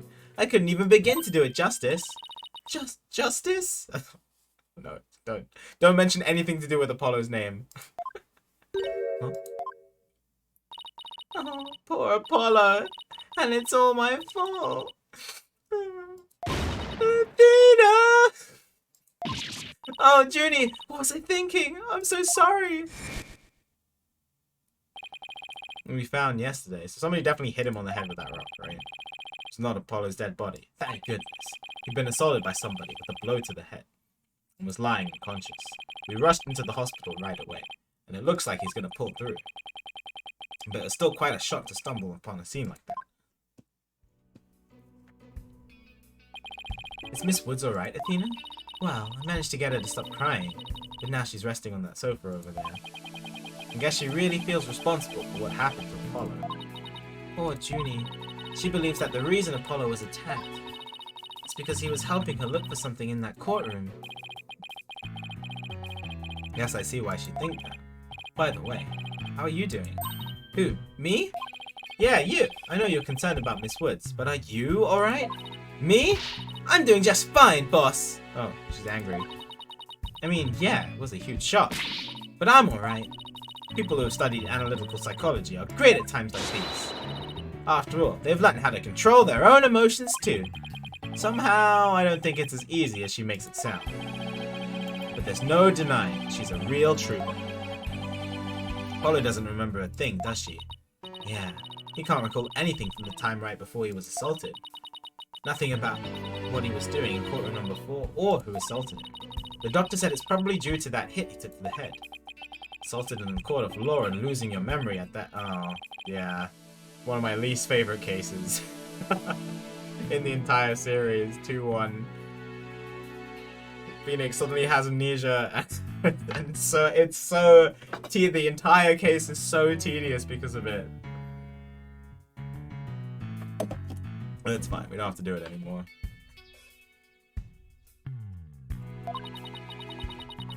But who in the world would do such a thing, huh, Mr. Right?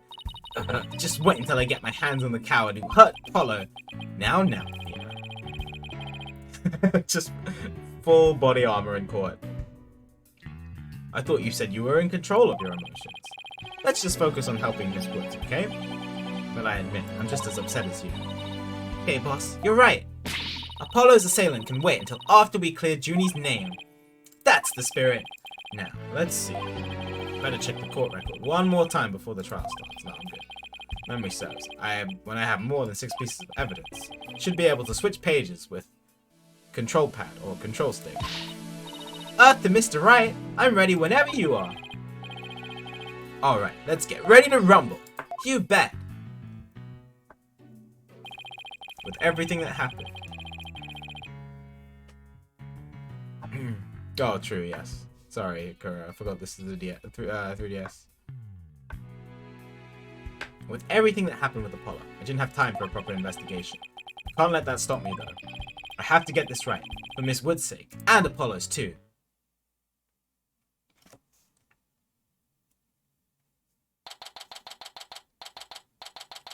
Okay, 9:50 in the morning. So, court used to always start exactly at 10. So this is a little strange. Remember that.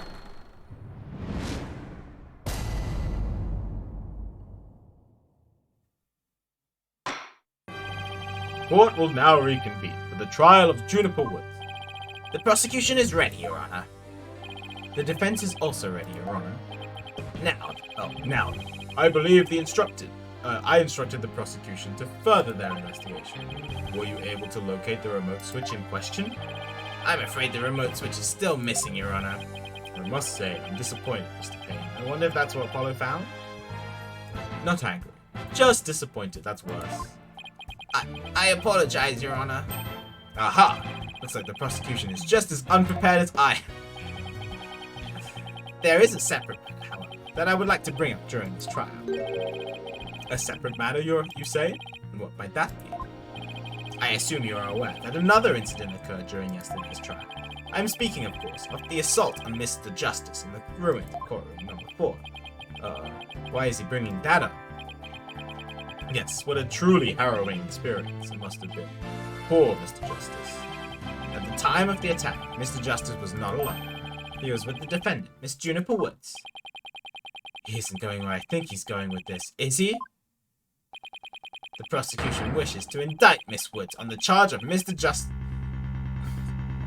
I should have seen this coming. On the charge of Mr. Justice's assault.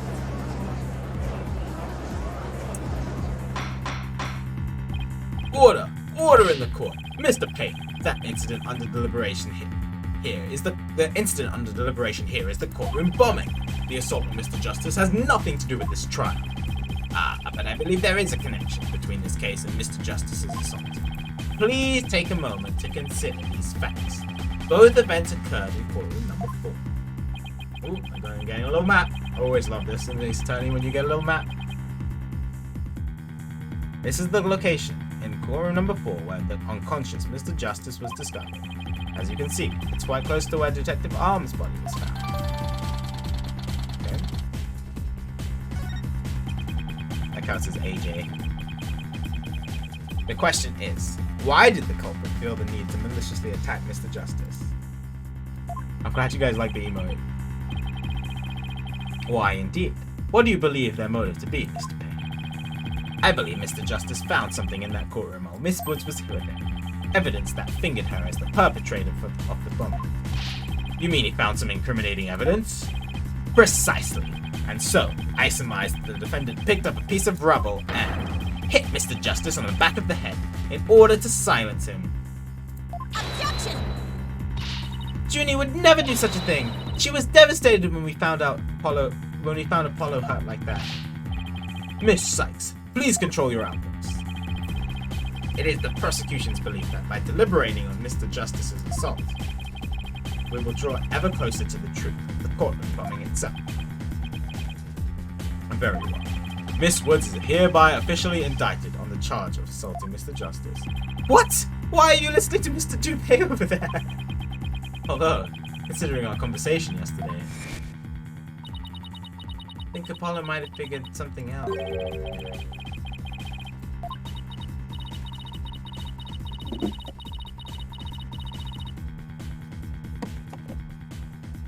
That's a good point. You don't just let a murder suspect go roam free in the court. You especially don't let them go back to the scene of the crime and tamper with evidence.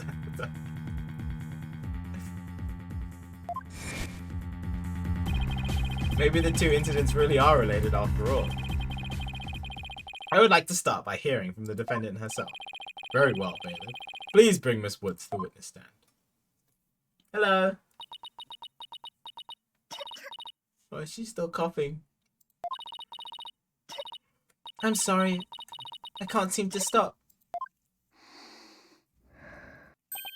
Miss Woods. Yeah, she's still really upset about Apollo. Miss Woods, you went to the ruins of courtroom number 4 with Mr. Justice, did you not? Yes, I did. Good, good. If you would, then please testify about what happened to the court in the court. Oh, to the court, sorry. Along with Apollo. During the trial yesterday, I was overcome by a fit of coughing. Apollo stayed with me, and we went to the courtroom ruins together. But then, I was called back to this courtroom to give testimony. Apollo insisted on staying behind in the courtroom number 4. I swear I didn't attack Apollo. Why would I ever hurt such a kind person? So, Mr. Justice stayed by your side while you were feeling unwell. What an admirable young man! I thought his loud voice was his only at start. Oh, right, I forget that Apollo has a really loud voice. He may look like a little imp at times, but Apollo can be really nice too. It's kind of mean to say. Hope she didn't hurt her wrist backhanding that one out. Yeah, his cords of steel, I remember now. But one has to wonder, why did Mr. Justice stay behind in the ruins? I think Apollo might have figured something out. Something? What kind of something? Something to do with the courtroom bombing kind of something, I think. Oh ho! New evidence for the case, was it? That's a very big kind of something indeed. I believe so. He mentioned looking for some evidence when I was called away. Objection!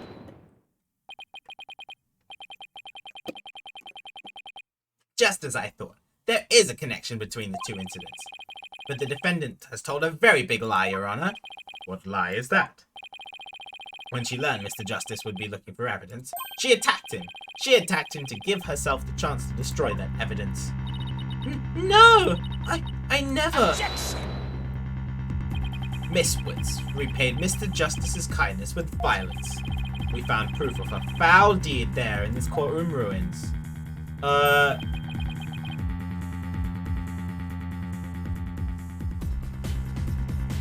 That was not there before. Excuse me? Excuse me? Excuse me.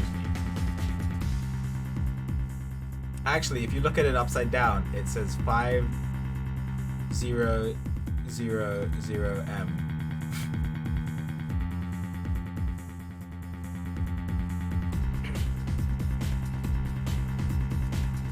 Yeah, if you look at it upside down, it says 11037.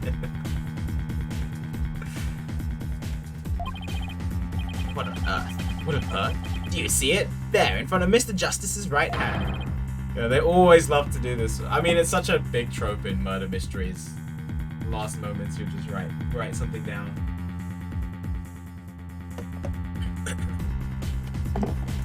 Witness, the message he left us. It's written in blood. W-O-O-D-S? Why isn't that? That's right, Your Honor. It says Woods in capital letters. What? I submit that Mr. Justice left us with the name of his attacker before he fainted. This was not here before, when we found him. No, that can't be true. Why would Apollo write my name? Mr. Wright, the nerve of him leaving that message. Why would he do this? Hey, don't take it out on me. I don't understand it any more than you do. When we discovered Apollo yesterday. Apollo? Yeah. I didn't see it. We didn't even have a chance to rush over to him. As soon as security heard Athena scream, they ran in and cordoned off the area. Okay. After that, they were there in courtroom number 4 with Apollo the whole time. We couldn't investigate anything ourselves. Had to leave everything to the police. Still, I never thought they would find some bloody writing. Now, please begin your cross-examination, Mr. Wright. Alright.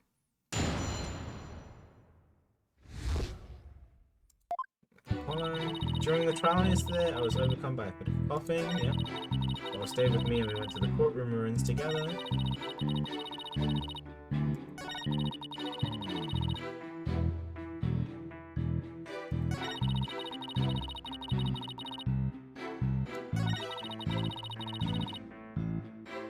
Insisted on staying behind. Hold it! I don't know, ask her about Apollo. I know. I'll use some small talk here to get her to relax. Okay. That's not what I was intending, but alright. Do you have any hobbies, Miss Woods? Hobbies? Oh, well, I love growing vegetables in my garden. And I love to knit. I like sewing too. I made this outfit myself. Keep it up, Mr. Wright. It's working. Now ask her if she has a crush on him. Stop. Not the best idea. No! No! Phoenix!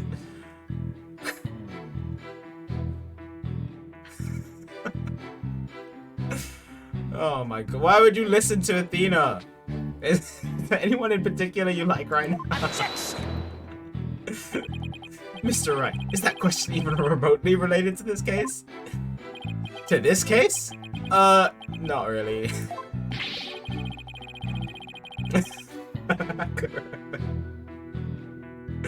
Mr. Wright, you will refrain from asking questions unrelated to this case at hand. So, sorry, Your Honor. -1 to brownie points. Miss Woods, please continue with your testimony. I believe you were telling the court about your attack on Mr. Justice. Whatever hurt such a kind person. So you were called back. Hold it! That was when you were called to the stand after Mr. Tenate's testimony, right? Yes, the bailiff came to courtroom number 4 and brought me back to this courtroom. What about Mr. Justice? Did he come with you or did he stay behind? Yeah, he stayed behind. He'll stay with me.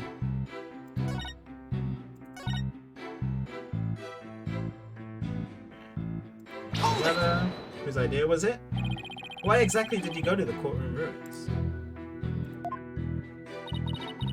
We went to look for my medicine. Oh, to stop my coughing. Medicine? Why would your medicine be in courtroom number 4? I dropped it in the heat of the moment. Bum Rap Riney. He was keeping my medicine safe for me. Oh. Oh. I don't have Bum Rap Riney. My evidence. He has a little compartment that I can put things in, you see? And Phony Fancy has the same type of pocket. That's where the bomb was inserted. I had put my medicine for my coughing fits inside Button Rat Riney. When I told Apollo about it, he said he'd help me go look for him. Okay, makes sense. There was so much rubble in there. I was worried, but there was no rubble or anything in front of the witness stand. So when we got inside, Apollo went straight there. I started looking for my Riney in that area. It was so nice of him to do that for me, in spite of all of his injuries. Apollo is so strong and kind, just like the trees of the forest. Okay, go.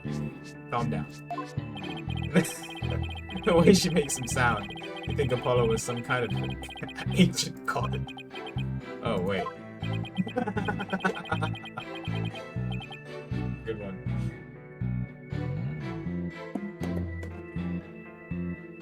So that's why you went to the ruins, I see. That seems to be quite an important fact. Please add it to your testimony, Miss Woods.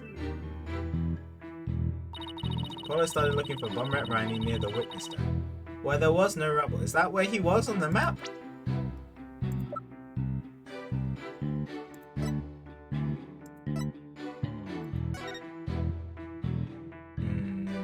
Is that close enough to the witness stand?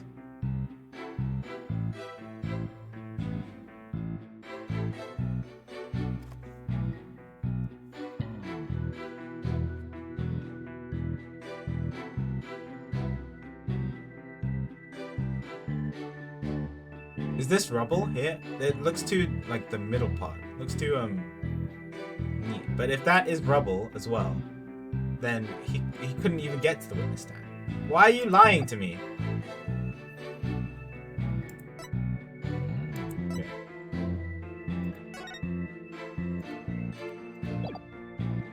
Objection!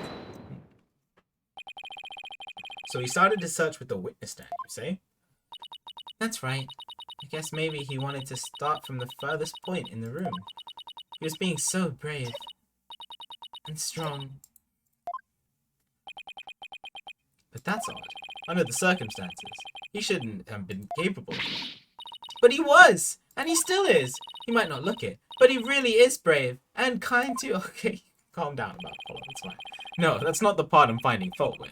Someone has a crush on Apollo, yeah. What you're claiming is something that no one should have been able to do. But I should think that anyone can be brave and kind if they wanted to be judge. There's the judge starting with his nonsense. True, anyone can be brave and kind. But if you would please take a look at this diagram. With the courtroom in this state, how is it possible to walk up to the witness stand? Oh! I see your point. The rubble blocks have access to the area around the witness stand. Yeah, okay. Such a tiny inconsistency even matter? Perhaps the witness is simply misremembering it. Great. Now I'm not so sure it matters. Now, Felix, believe in yourself. Oh yeah, you can use the towel detector as well. It has many uses. A real man doesn't make mountains out of molehills. But that's precisely what Mr. Wright does best. Thanks, Judge. Called slander, Your Honor. So, was it really impossible to approach the witness stand? I have to say, it's a bit hard to tell without any accuracy just from this diagram. Mr. Payne, do you have any other photos of this crime scene? Let me see, Your Honor. Yes. I have one more.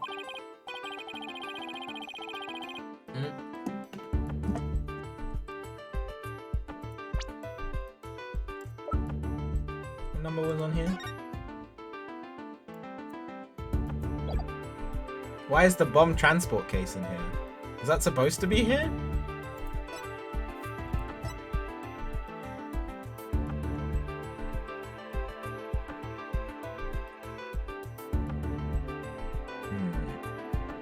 A little suspicious.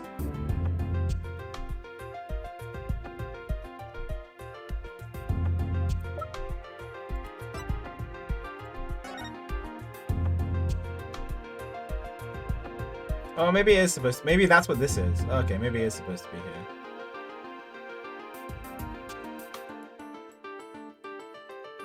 Okay.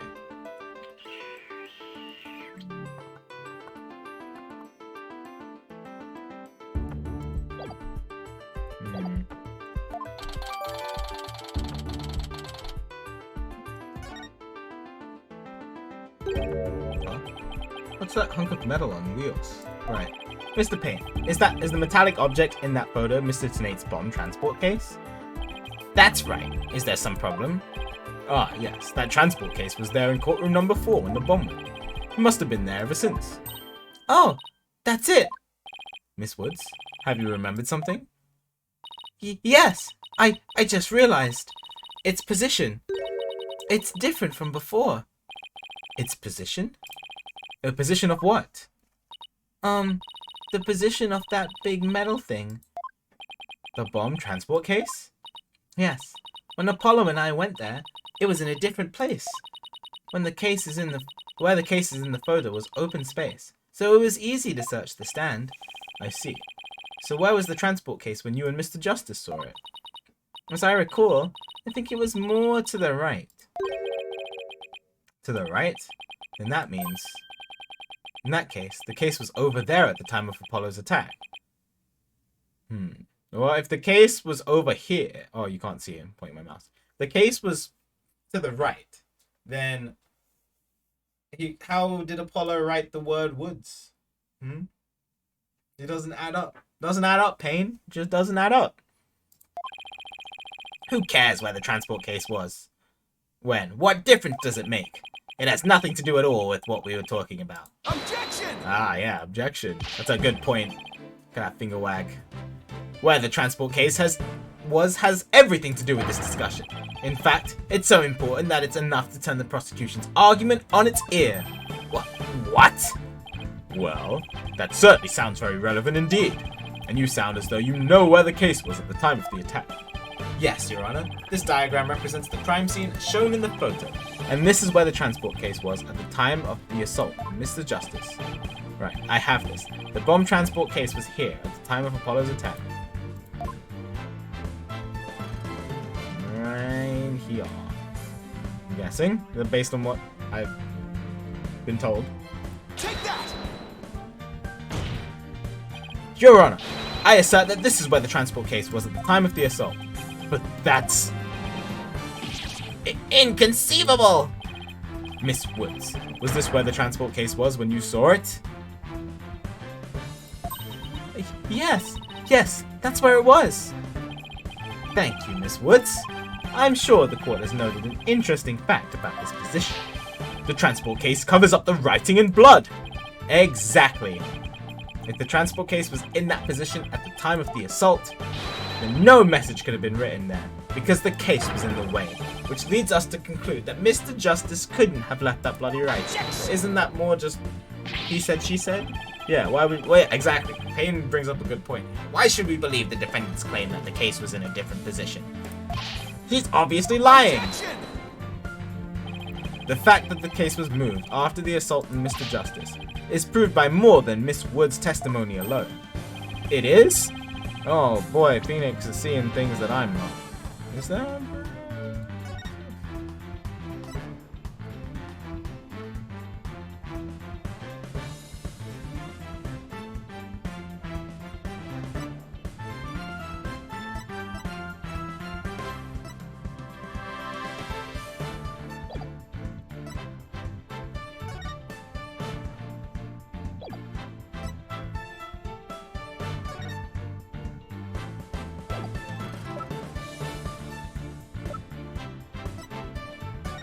Is there like something here that, like wheel marks? Track marks? Oh yeah, track marks. Yeah, okay. Okay, honestly, it's kind of faint. It's really hard to see, but they're actually track marks here. Yeah, alright. I got it. It's because the screen is small. It's fine, it's okay. I got it. It's right here in the crime photo. I'm keen to see this proof myself, Mr. Wright. What in this photo indicates that the transport case... Okay, well, it's bigger now, so now I can definitely see the track marks. Which one? This one? Take that! All the proof you'll need, Your Honor, is right here. What? No, the track marks! What? Oh, which track mark do I have to point to?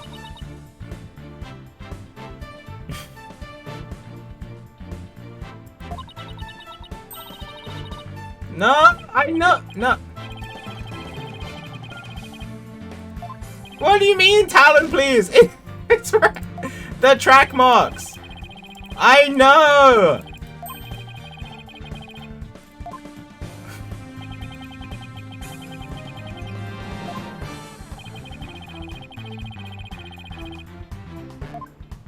Alright, well, maybe I didn't like the upper track mark. We'll try this one. Take that! Oh, I have... the track marks are there. It doesn't matter. It's fine. It's fine. Whatever. It's fine. Please take a look at the mark that runs over Mr. Justice's bandages here. I see it. But what is it? The mark was made by one of the casters from the transport case carrying the bomb. As the case was moved, it ran over his bandages. Oh, I guess if... Oh, right, okay. If we're being pedantic, it means that he was already on the floor, so it went over the bandages. But the point I was trying to prove, right, is that the thing was moved. Which I only needed the track marks. I will stand by that point. But it's fine. It's okay. In other words, the transport case was originally to the right of Mr. Justice. Then, after Mr. Justice was assaulted, the transport case was moved. What? Just as Miss Wood said, the case was covering the writing at the time of the assault. Therefore, it was impossible for Mr. Justice to have left that message in blood. No! Oh my god, my voice. My voice is gonna be dead for tomorrow. If Payne is a prosecutor on another one of these cases, I don't know how I'm gonna handle it. You did it, boss! It was a real nail-biter, but you pulled it off. Yep, that should bring down the prosecution's claim like a house of cards. Yeah, at least I don't have to teach on Monday, thank god. Everybody when I have to go into uni on Monday and my voice is just dead. Everybody's gonna be like, what happened? Order! Order in the court! Mr. Wright, that was a very clever deduction. Aw, it was nothing, Your Honor. Nothing but pure genius. Like that humble brag. Boss, I'm sensing a definite smug and braggy vibe coming from you. I have just one question, Mr. Wright. Oh.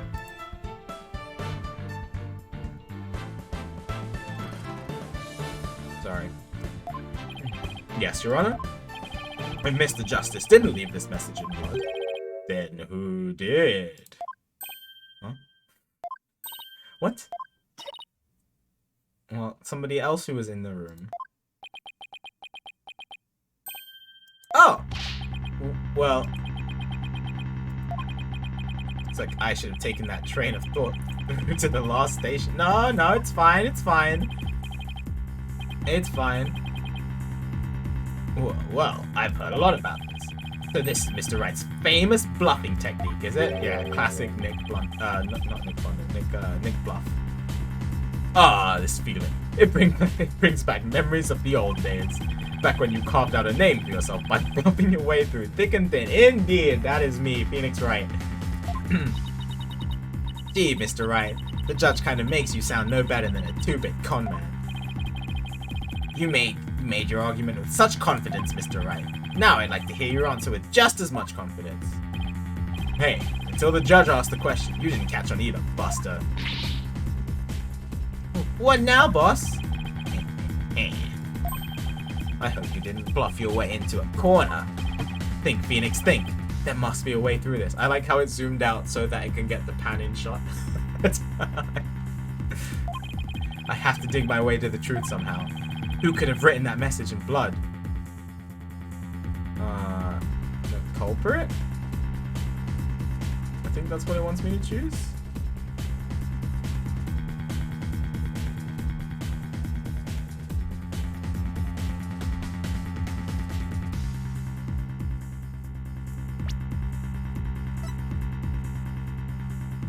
think it just wants me to choose the culprit.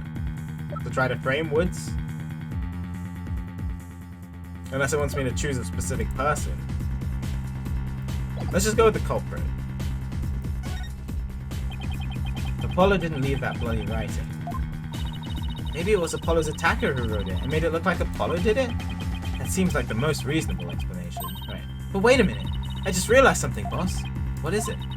Look at the amount of blood in the photo. It doesn't look like Apollo bled very much. I wonder if it's even possible to write out Woods with just this much. Oh. Don't think Apollo just like dipped for more blood in the back of his head. It sounds really disgusting. Hey, you're right. Good thing Apollo didn't lose that much blood.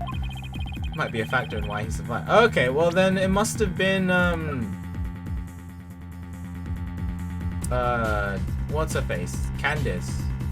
No, I'm not gonna say it. Because Candace was bleeding pretty heavily, wasn't she? Yeah. Can't see her finger.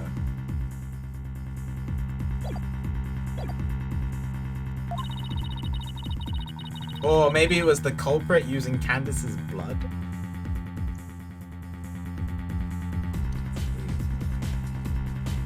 Since there was so little blood, that pretty much rules out his attacker. Guess so. But if it wasn't his attacker, then who else could it have been? Who could have written that message in blood? Okay, okay, if it's not the attacker, then I'm gonna think Candace. But why would Candace write? I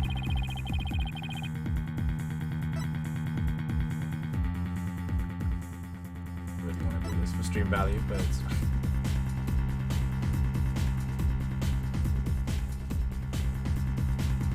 Take that! Candace write Woods. I'm trying to figure it out. Well, let's just follow this train of thought. To be honest, I don't have any actual real proof of this. But I've come this far. There's no turning back now. Besides Apollo, there was one more person who shed blood at the crime scene. Person who shed blood? You don't mean... Oh, but I do. I believe it was Candace Arm who left behind this message in blood. What? Oh my. What? Detective Arm? Are you sure you know what you're doing here? Not really? Question mark? Objection! What kind of ridiculous assertion is that? If you had said the attacker left the message to throw people off, it might have made sense. At first glance, that would seem to be the most reasonable explanation. However, Apollo didn't shed enough blood to write such an extensive message. Oh, I see. Even the photo makes it clear that there wasn't enough blood to write all those letters. And Mr. Justice did survive. I suppose he didn't bleed very extensively in that case. But why would Detective Arm write the defendant's name? There is no connection between the two whatsoever. I didn't even know the lady who was killed. Yeah.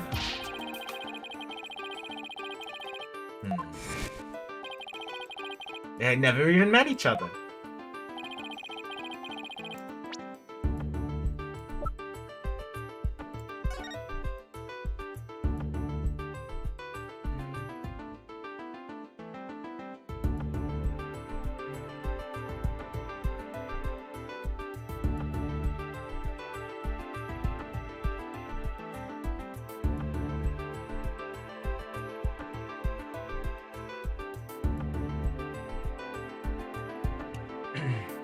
I think I'm going to Galaxy Brain. Looking at these numbers and seeing it looks kind of like Woods, but let's not. It's case one. We don't need to Galaxy Brain anything right now. It's fine. Well then, let's see. Maybe the intended meaning of the message is not what it appears to be. The intended meaning? Not what it appears to be. Maybe the message was not intended to be Woods. Oh, Phoenix is going exactly Galaxy Brain. Phoenix is doing exactly what I was doing and Galaxy Braining this. Is this? Now I'm doubting myself even more.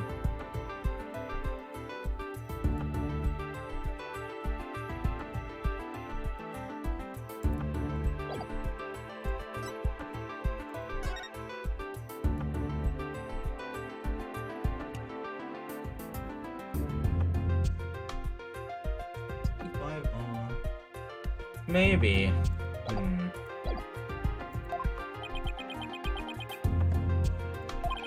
Coming from you. That's quite the bold statement, Mr. Wright. You wish to assert that this bloody writing could have some other meaning?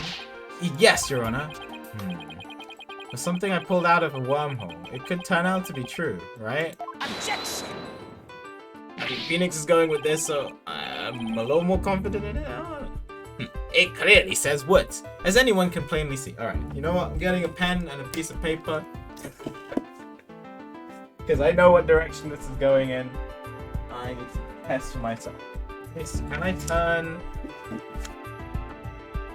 What is it?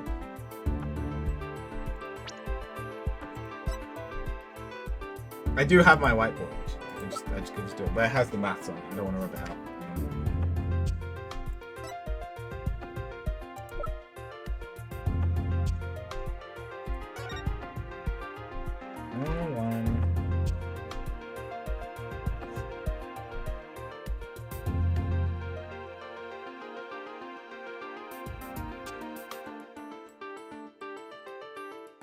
It's the R is the thing that's messing it up.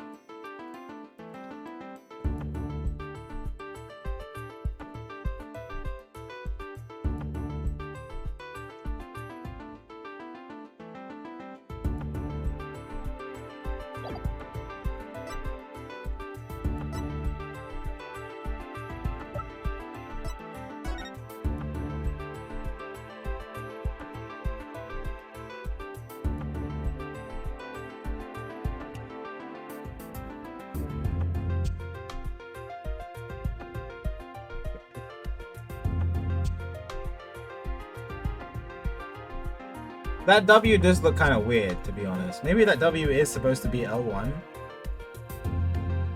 Okay, if that W, like if you remove this part here, turns into 0, 0. But where does this? How does this 1,5R turn into DS? That's what I don't get.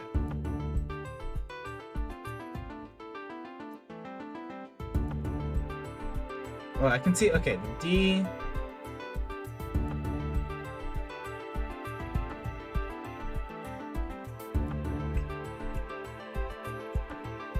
Well, the D, the straight part of the D can be a 1. And then if you, what about this part?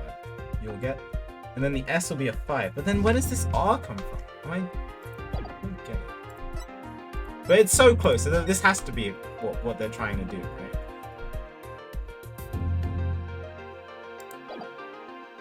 Okay, anyway. Keep going. Why does my name show up without a game? My game should be selected. Follow Justice, Dual Destinies?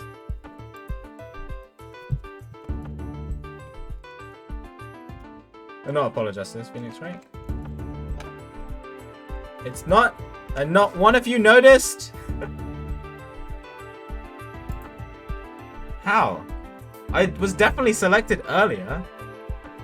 It was definitely selected earlier. No. Okay, it's not you. I remember changing the game, and you know when you change a game, well, some of you might not know. Those of you who stream, when you change a game on Twitch, it changes the picture, the little picture. So that's what I check for, to make sure that it actually has changed. And I remember seeing Phoenix pointing when I changed the game. Twitch is trying to sabotage my stream. Thanks, Mel. Also, hi. Good to see you. You're great. Oh, you sent me a picture of it. I was just streaming nothing, apparently. I didn't even know. I didn't even know it was possible for you to just choose nothing, and then press yes.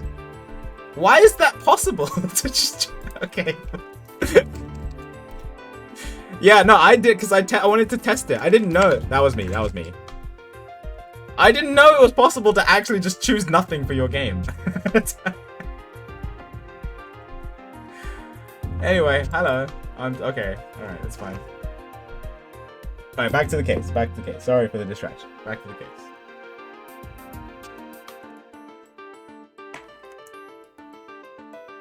Objection! But Candace's arm was a detective. Maybe Woods only means something to the police. Like a police scanner code, for example. I didn't think of that. You may have tricked his honor, but you'll never get the best of me. I have a thing for studying on the weekends, as you may have already guessed. And there is no such radio code as Woods in this state, dear Mr. Wright. Is that a fact? Don't look at me. I know as much as you do about police codes. Enough of this. I was quite taken with the defense's new theory. But if they can't substantiate it with anything, then I must end things here. No! Please wait, Your Honor! Very well. But before we discuss this theory any further, I demand a plausible explanation. So, Mr. Wright, what is the true meaning behind the bloody writing? Well, I believe it's... And no stalling! If you can't come up with an answer quickly, I will declare this discussion officially over. I'm in trouble now. What other meaning could it have, besides the obvious one? Maybe it means something in another language? Or maybe it's a code? Think, Phoenix. You can do this! Which piece of evidence will tell us what the word... it's gotta be this, right? Take that! The bomb transport case? I've had it out... I've about had it up to here with your shenanigans, Mr. Wright. Take a look at the numbers on this case, Your Honor. Oh, Galaxy Brain. I guess it was Galaxy Brain. I was like, no, not for the first case. They wouldn't go this Galaxy Brain. What? I just don't... Okay, I can... Because if you add in the little curve on the 1, and you connect the L and the 1, you get Woods. But where does this R come from? I don't see that part. L1... What does this have to do with anything?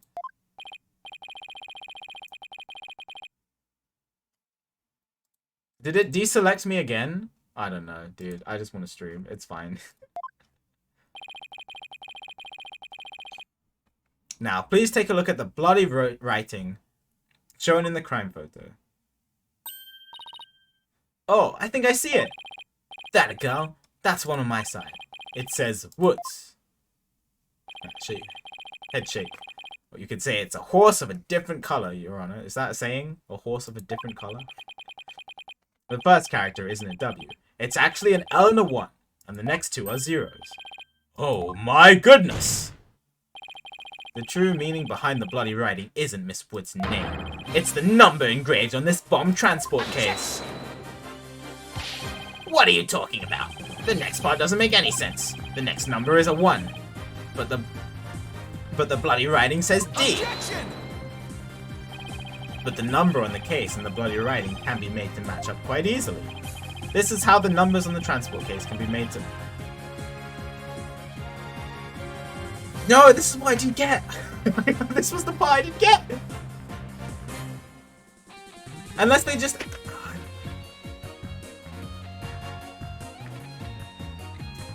Okay, so you erase this line...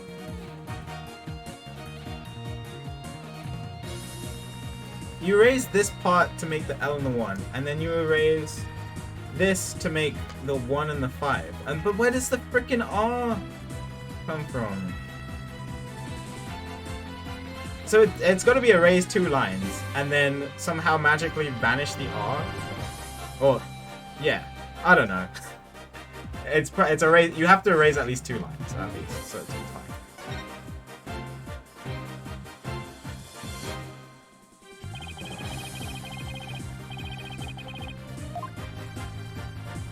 Wait, I didn't see that! There was a pot! Wait, was that missing the entire time? Are you kidding me? It was confusing me for so long, because it's not in the freaking photo! It's in this one!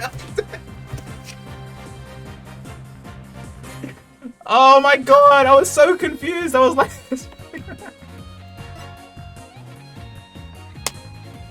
Whatever. You can see it in this one, yeah, but why would I look at this one when I could see this one? And I assumed that this was everything. Yeah, you can see it on it. I can see it here. But it's just cut off here. It's fine. Okay. That R was confusing me for so long, but now I go. Judge, please. No, Your Honor. It isn't meant to be read as a word. Oh, I missed Ace Attorney, man. This is so much fun. It's the number L10015, which, if you take away the final R,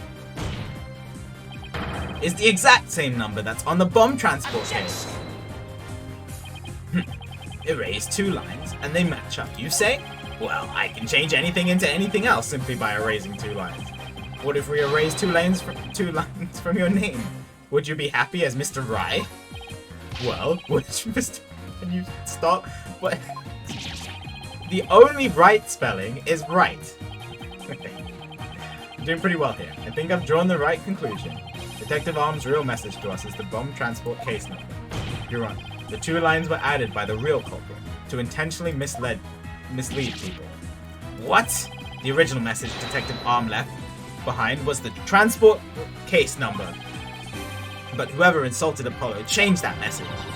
If you're right, boss, then what do you suppose Detective Arm was trying to tell us? Good question. What does this number represent?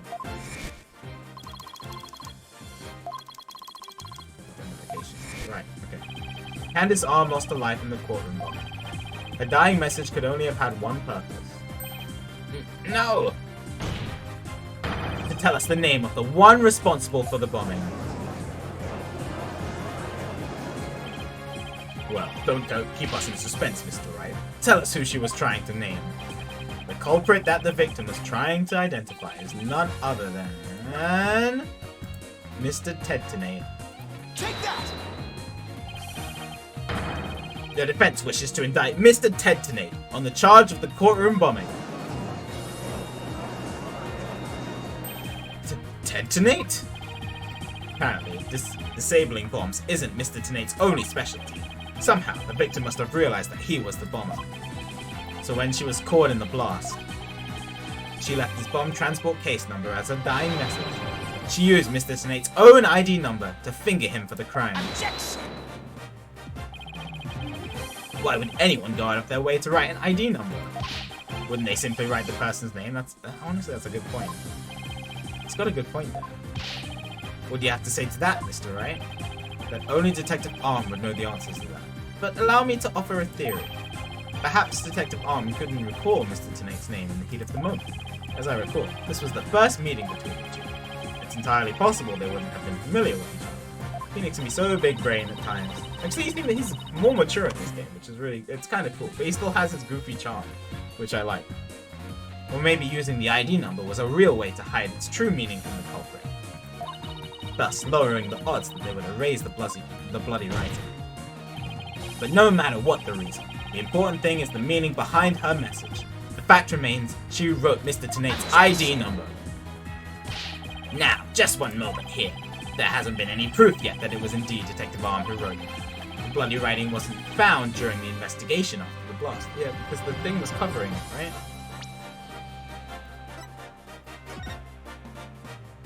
I don't see a finger of this.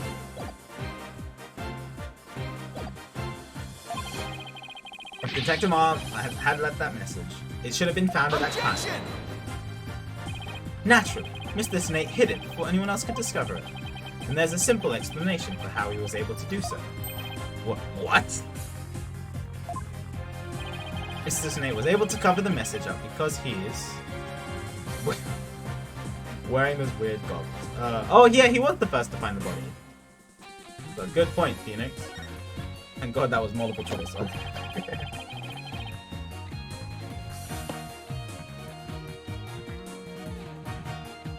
The first person to discover the bloody writing was Mr. Destinies himself. I was the first one on the scene after the explosion. I went there to ensure safety, but I ended up discovering a dead body. When Mr. Destinies saw that the victim had written his ID number, he used the bomb transport case to cover up the bloody writing as a stopgap measure.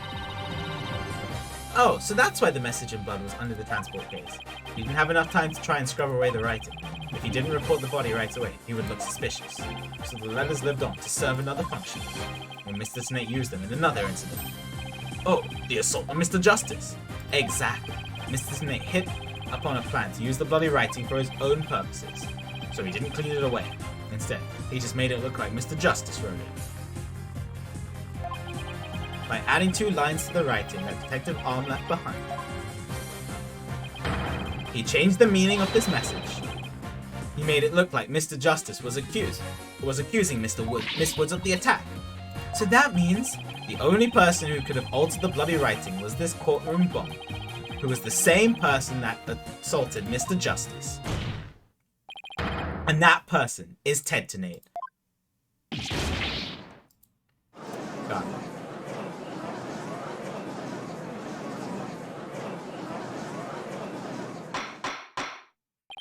Order in the court. Order, I say. Looks like we will have to hear from the bomb specialist himself. Mr. Payne, please have Mr. Snake take the witness stand. Yes, Your Honor. That was great, Mr. Wright. Just doing what I do best. Just flying by the seat of my pants. Dismantling the case is yours. Do you think you can handle it? I look forward to seeing you try. Yeah, we're gonna get him. I finally drawn Mr. Snake back into the witness stand. Looks like you'll get your wish, Goggle Man. Now, watch me take your lies apart. Oh, yes.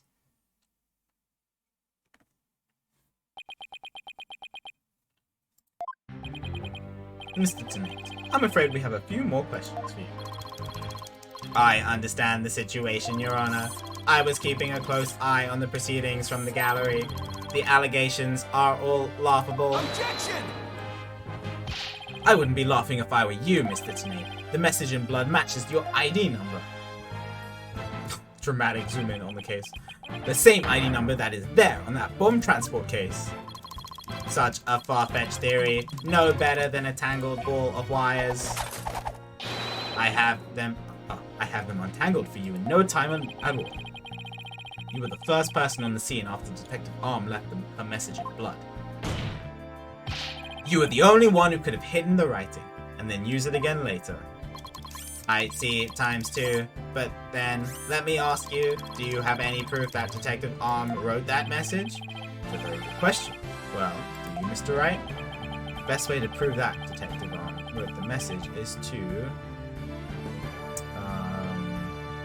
analyze the DNA to see if it's Arm's blood. Analyze DNA. Emma? Probably not case 1.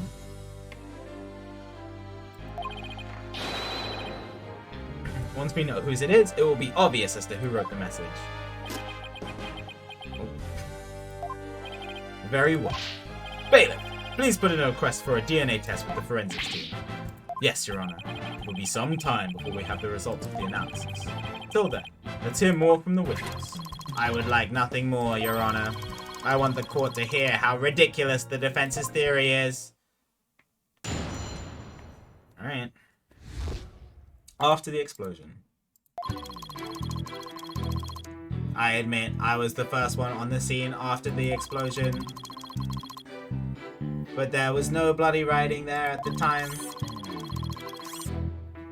What's up, yo-ho? Good to see you. I'm having fun. We've already had many Ace Attorney moments. Thank you, Milana. I've had a lot of practice. Anyway, there is no way Detective Arm could have written it. She struck her head on rubble and died near the courtroom entrance. Did she die straight away?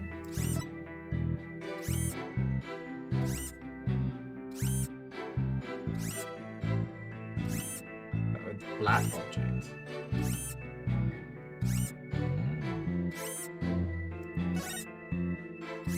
Rubble. Well, if it's a flat piece of rubble.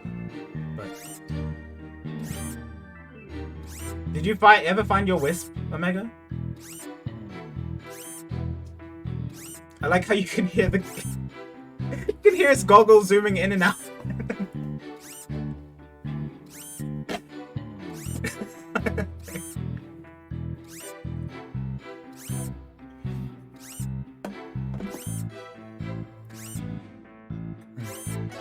I think it's this. Well, unless they're being really pedantic about flat object.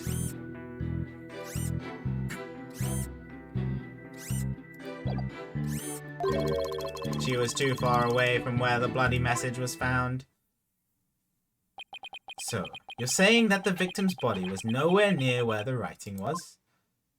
Precisely. It is as plain as day that she could not have written it. It's true that the body was discovered near the entrance. Oh, wrong voice.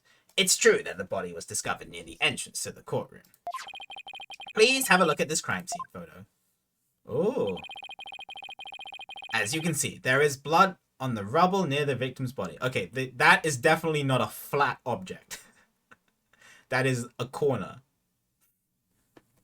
The vertex. The point. What happened to Payne? He became sexy, apparently. Got new glasses, new hair. It's actually his younger brother. Everybody knows shades make you look 10 times cooler.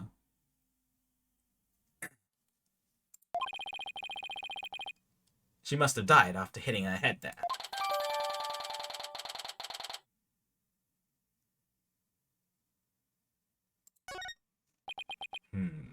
I see. Alright then, Mr. Wright. You may cross-examine the witness. Do you have what it takes to take my infallible testimony apart? Indeed. If it's wrong. Cool. Hey! Are you saying I'm not cool?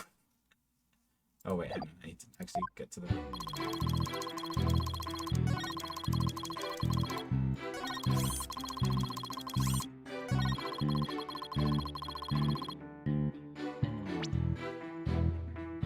Let's go for it. Objection! Let's go! You are a terrible liar, Mr. Tenate. Oh, thanks, Flippin. Question mark, question mark, question mark? Take a look at this autopsy. Take a look at this autopsy. Specifically, the part about Detective Arm's head injury. I can't read those words without thinking of the video. Cause of death. Trauma to the back of the head. Caused by impact with a flat object. Yes, what about it? Now, take a good look at the bloody piece of rubble. It's sharp and pointed. Hey, you're right, boss. It is pointy. Just like your head. Thanks. That is odd, isn't it? What could be the meaning of this contradiction? Oh, I might sneeze. Sorry. I'm okay. I'm okay. I believe it means the victim did not hit her head on this piece of rubble. The bloodstain you see is just another fabrication. Its purpose is to mislead us into thinking the victim died near the courtroom entrance. Are you claiming the culprit moved the victim's body? I'm sorry, I couldn't. How do I voice act key smashing? It's exactly what I'm claiming. The victim hit her head on some other location. More likely on the floor, or some other flat surface. And this location was somewhere near where the bloody writing was found. In that case, she definitely could have written that message. Your Honor, I have the results of the bloodstain analysis. Ah, very good timing. Let's take a look. According to this report, the message was written in Detective Arm's blood. They got this back very quickly. And, as the defense claims, only the parts of the message that were added afterwards were written in Mr. Justice's blood. It would appear that the defense's assertion is correct after all. Oh, yes. Yes, you did it! You were right, boss! Now I have to drive it home. I'll have to take a good look at the bloody writing analysis later.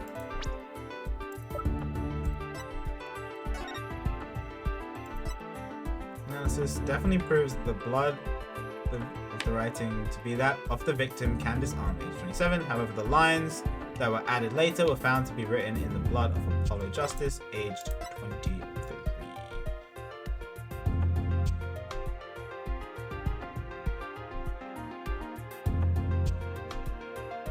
I can't tell if they just misspelt Candace here, or if that actually says Kansas.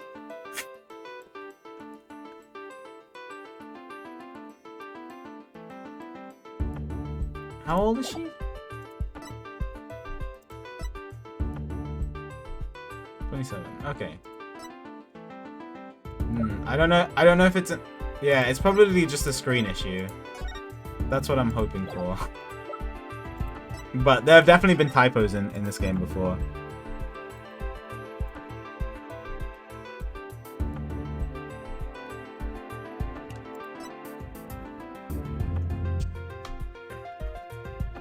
Anything suspicious apart from the R. Yeah.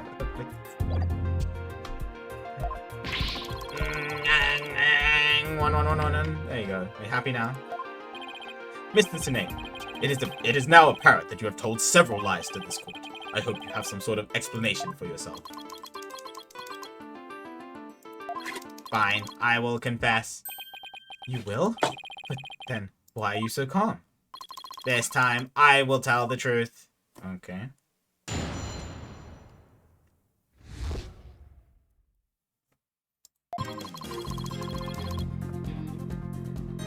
Don't know if you're full happy?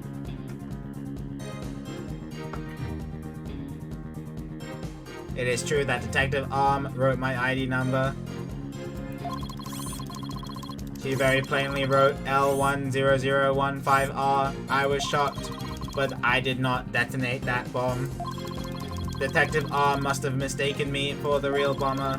Not wanting to be accused, I moved the body and covered the writing.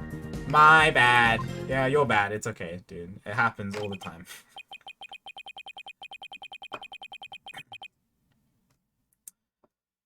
I see. So it is your assertion that you merely moved the body. Is that it?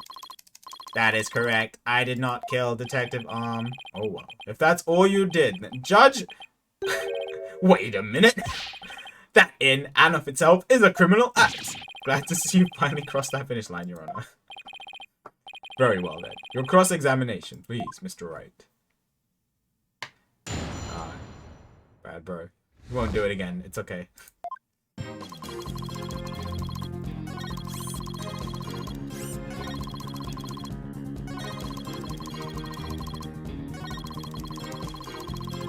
Moved the body and covered the writing. Hold it! You didn't think to clean away the bloody writing? I didn't have time. By the time I found the message, the blood was already dry. The police were waiting just outside for me to secure the room. And I still had to move the body. I was in a panic. He's sweating over his mask.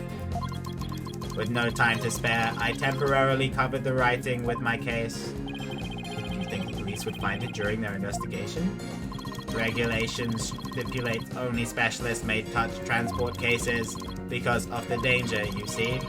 I thought I would clean up the writing once they were finished. My bad. No problem, dude. My bad? Does he really think that will just magically smooth everything over? This guy's something else. I don't believe Detective Arm's dying message was just a mistake. He won't wriggle out of it this easily. What did Mr. Tenate see when he first discovered the bloody writing? Has to be a contradiction hidden in his testimony somewhere. Hey Rose! Good to see you. I hope you're doing well today. It's been a while. How have you been?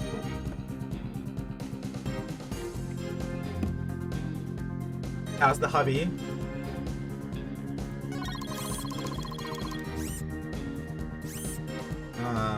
Well, it wasn't very clear that it was R. It's literally torn off from the ground. And you've been tired? Oh, I hope work hasn't been too rough on you. But the traveling's been okay. Hold it! L10015R. And it was written after the bomb went off in the courtroom? Correct. I didn't know why she would write it, so that sent me into a panic. Sounds like you were in quite a tizzy. But I have to log this.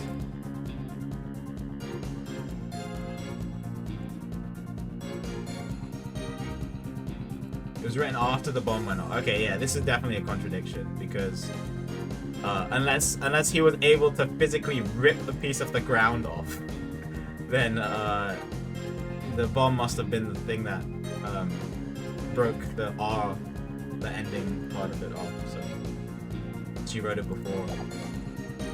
But a little contradiction there.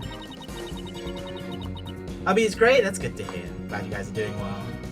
But I hope work eases up for you soon.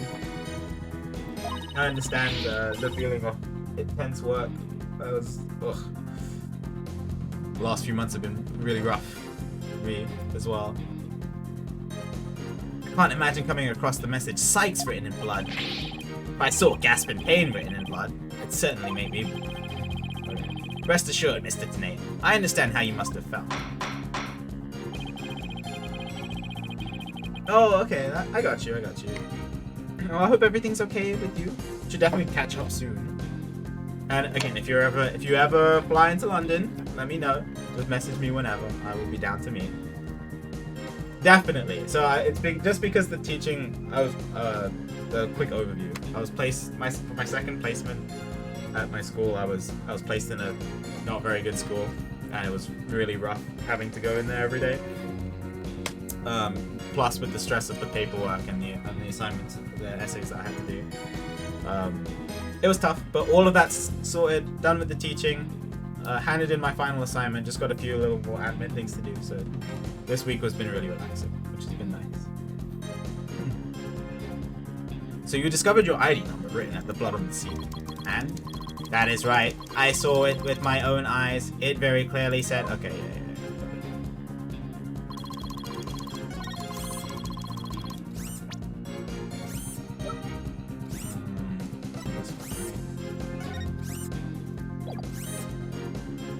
Objection! Nice.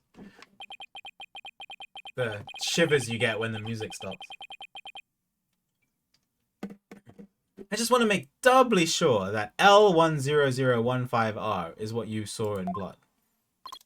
Yes, it very clearly said L10015R. But that's odd, because that's not what I see. Objection! What on earth are you babbling on about now? Wasn't it you who claimed that the bloody writing was his ID number in the first place? Take a good look at the photo in the bloody writing analysis. Now tell me, does it really say L10015R? Oh my god, biting his wires. Something is missing, isn't it? And that something is the final R. Yes, I know. This is what confused me for so long, Phoenix. What is the meaning of this, Mr. Tenay? Oh, right. Now I remember. There was no R on the... No. Don't pull that BS on me. You... Phoenix made doubly, triply, quadruply sure. It was just a slip of the finger. My bad. Oh, it was his bad. Never mind. It's fine.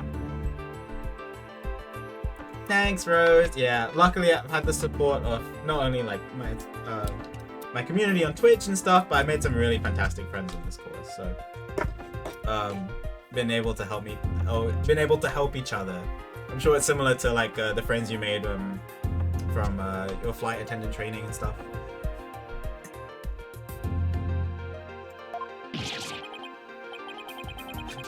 Come back, my beautiful contradiction. Mr. Wright, I'm not so sure it was just a simple slip on the... Yeah, you can't... Anyway, you have something for me, Athena? I sense that he's extremely agitated, almost panicked. Oh, are we going into that mood sensing thing?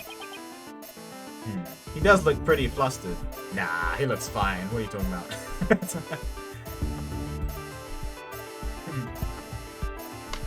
Definitely, yeah. Yeah, I definitely feel like I've made some lifelong friends from this course. It's been really nice.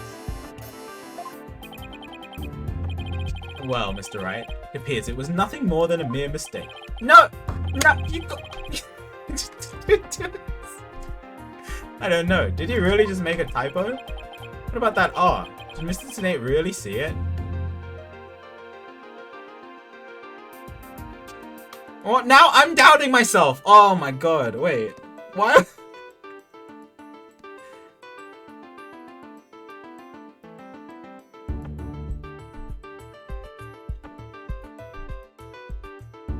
No. He saw it. He definitely saw it.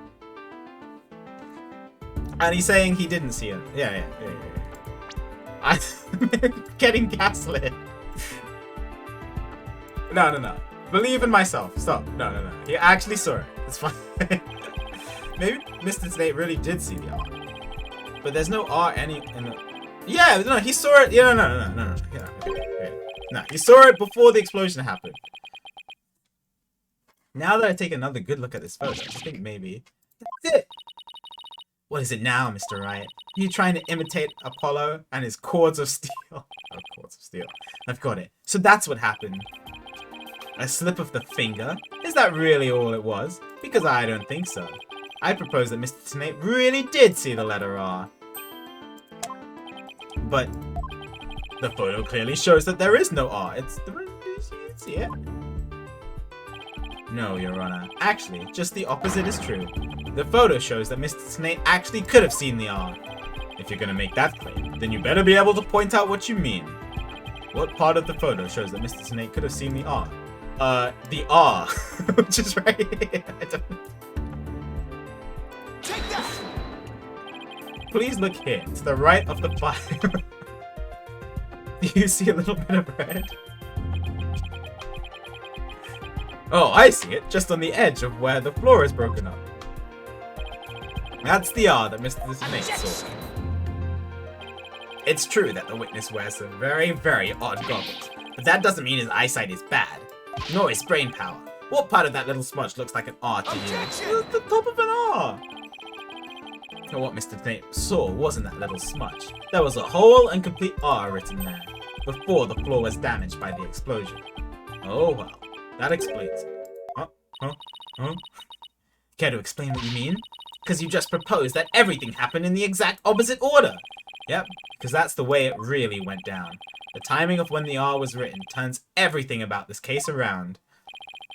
Now then, if the floor was damaged by the explosion, before the explosion!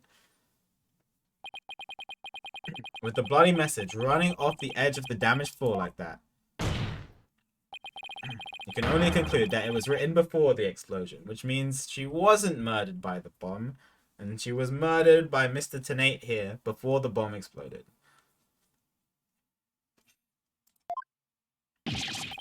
But that's ridiculous! If that were true, it overturns your own premise. That's right. It does. In fact, it turns everything upside down. The victim was not killed by the explosion in the courtroom. She was killed before the explosion ever occurred.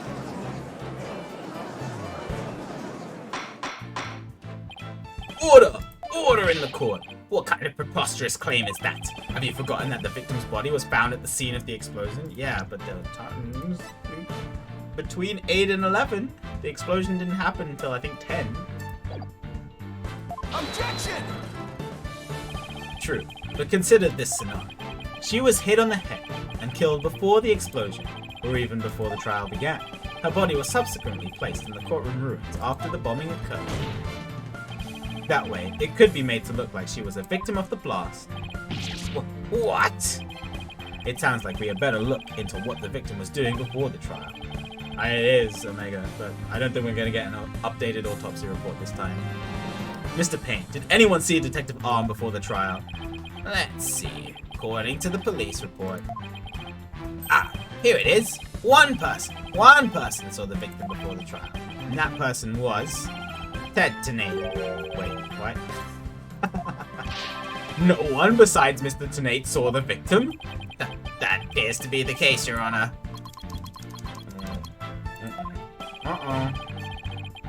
I would now ask the court to recall something. Specifically, Mr. Tenate's words from yesterday. It was when Detective Arm and I were transporting the bomb. Oh my! Mr. Tenate, just before the trial, you were with the victim. The two of you were together at the scene of the crime. Courtroom number 4. Ah! That hurt my voice.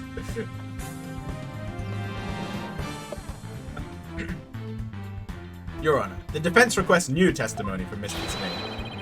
We wish to hear what he has to say about his whereabouts just before the trial. Mr. Snape, your testimony, please. My testimony? There is no need. I'm not doing anything. My voice. He's completely unnerved, Mr. Wright. He must have hit the nail on the head. Because all I did was transport the bomb to the courtroom. I already told you. Blast this thing. I was only in the courtroom with the victim because of our work. I swear I was only transporting the bomb there. Objection! You and the victim were alone together at the scene of the crime. In other words, you certainly had the opportunity to commit murder, did you not? Objection! Do you always leave yourself open to attacks, Mr. Wright? What now, Mr. Payne? Yes, Mr. Tenate may have had the opportunity to kill Detective R, but an important piece of your assertion is missing. What important piece? The murder weapon. What do you claim was used to kill the victim? Oh. Yeah, it couldn't have been any rubble because it happened before the explosion. What's flat? My badge is kind of flat. The remote switch? The remote switch is missing, and that's kind of flat.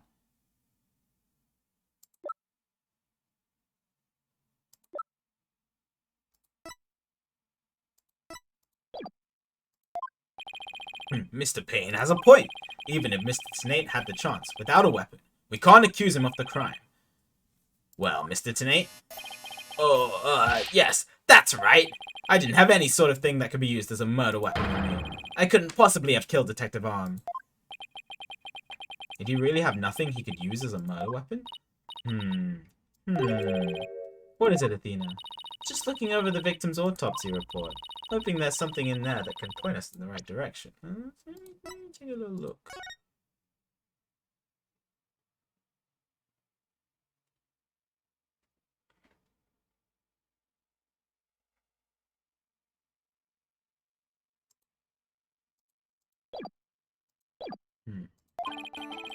I'm gonna say that she died from trauma to the back of the head with a flat object. Yeah. And then, yeah. You have to hit really hard. To inflict that specific kind of injury, all you would need is a flat surface, right? A heavy blunt object with a flat... is the remote flat?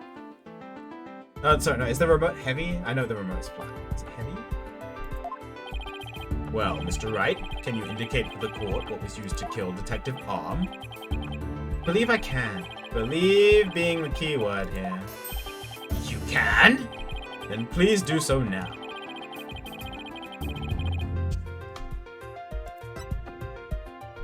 It's not... I'm not 100% sure on this. But I don't know what else. I mean, like, this is heavy and flat. But I don't think he can pick this up. I have something that's too light and something that's too heavy. I need something that's just right. I'll try this and see. Take that! This must have been the murder weapon. It doesn't sound right. Huh? Don't be ridiculous. Aha! You fell right into my trap. So you confirm that this piece of evidence was not the murder weapon? That narrows me down to just down by one. Great work, Felix. I hope you don't intend to answer by process of elimination, Mr. Wright. Because if you do, prepare to see me do more of this to you. Victim was killed with a blow to the head. So the question is... Yeah. Well, that's... what I thought that was. Maybe he is really strong?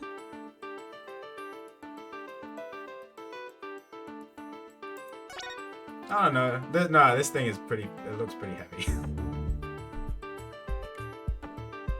That wouldn't have just, like, killed her. That would have crushed her. Save states? No. My chat... Have you watched me play Ace Attorney before? My chat doesn't like when I play Ace Attorney because I never save my game unless the game prompts me to. So everybody's always just on edge every time I'm playing.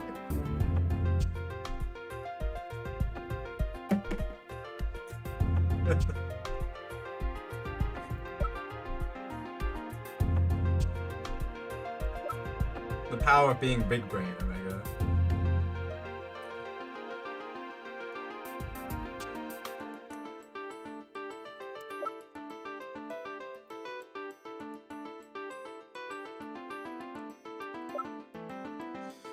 What else is there? Like, not this. the bomb, maybe?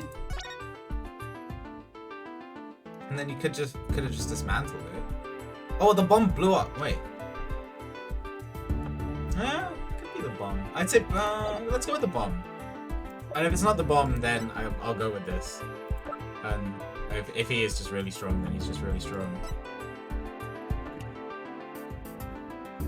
Take that!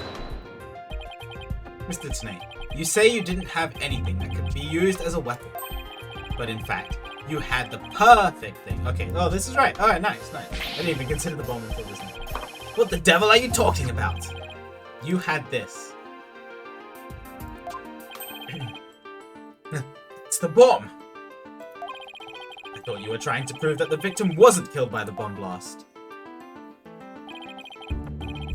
Yeah, it's how I usually am. The bomb blast, no. But I believe Candace's arm was killed with the bomb. Because this is the blunt object that delivered the fatal blow to her head. Please recall the description of Detective Arm's head wound. Trauma to back of head, caused by impact with a flat object. We assume this injury was sustained when her head hit the floor. But a blow from any flat side of the bomb would produce the exact same wound pattern.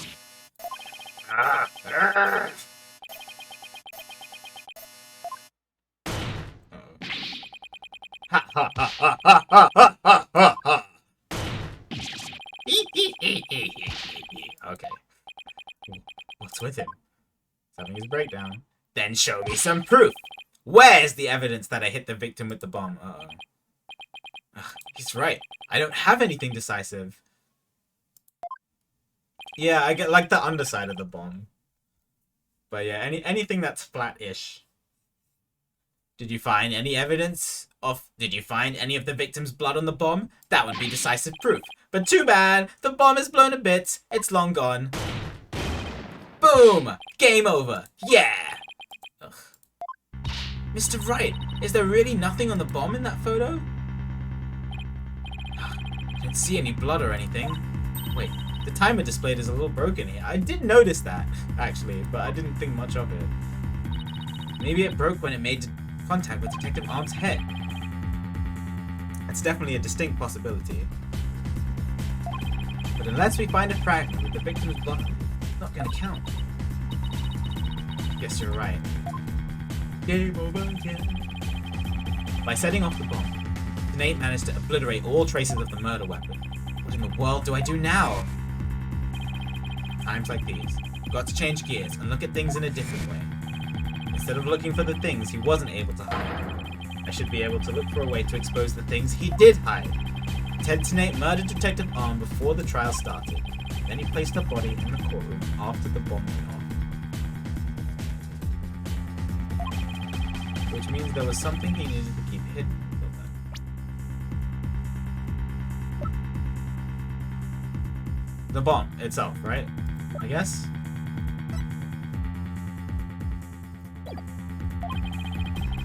And I think I have just the thing. Time to present the photo that shows exactly what Mr. Snape had done.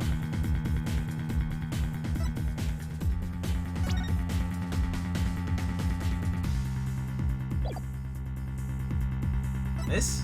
The remote switch that's missing?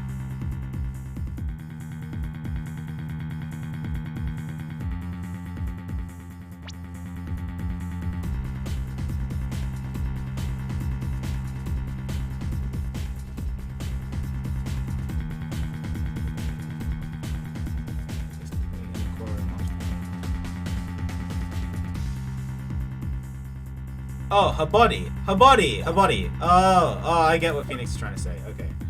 Yeah, I had to keep her body hidden. Otherwise, it would have been kind of suspicious if... if her body was just there. I can't... Wait. I can't present the body. Unless it wants me to present this?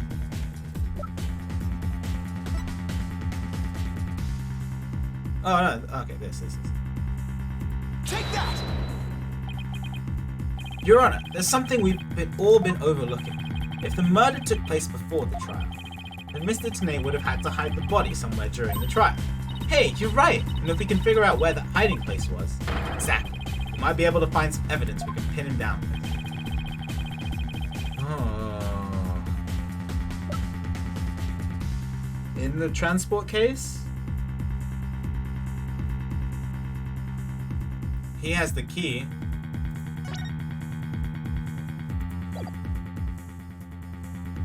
Take that! Wait. A box big enough for a body. A box that was in the courtroom the whole time. A box nobody would touch if they thought it had a bomb in it. Mr. Tenate. What is it? Do you finally have some decisive evidence to show me? No. You're the one who's going to show it to me. Come again. You heard me. Now, show me what's inside that bomb transport case. What? Why? No! There's no need. Got him now. Just before the trial, you killed the victim with a blunt object. Then you placed her body in the ruins of the courtroom after the bomb went off. Clearly, you were trying to make it look like she died in the explosion. But where was the body hidden during the trial? Oh, I hadn't thought of that. The answer is right here. Inside a box made of thick alloy plating that can withstand any impact. Hi, Cruz. Good to see you. No, that's, completely false. It is. If it's false, you should have no objections to showing us your transport case. So, let's open it up and take a look inside, shall we?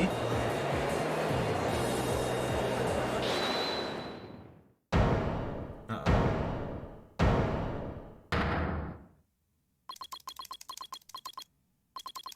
Let's not. Not if you value your life. Uh-oh. I kind of thought this might happen. That he just is gonna set off another bomb. Let's see. Well, what's he up to now? Remain calm and listen carefully. This bomb will detonate in 5 minutes. What? Huh? I repeat, this HH-3000 will detonate in 5 minutes. What's going on? Your Honor, I recommend you adjourn this trial before this bomb goes off. Mr. Tenate, are you threatening me? I am the only one who can disable the bomb. How'd you like the robot voice? If you do not want to die, your only option is to listen to me. But Mr. Tenate, didn't you say that's just a training model? A fake to practice on? I did, but I also lied. This is the real deal. This is the HH-3000. The HH-3000 was used to blow up courtroom number 4, wasn't it? How do you know it was the real HH-3000 that blew up courtroom number 4? Huh? The bomb that blew up the courtroom was a different one. One that I made.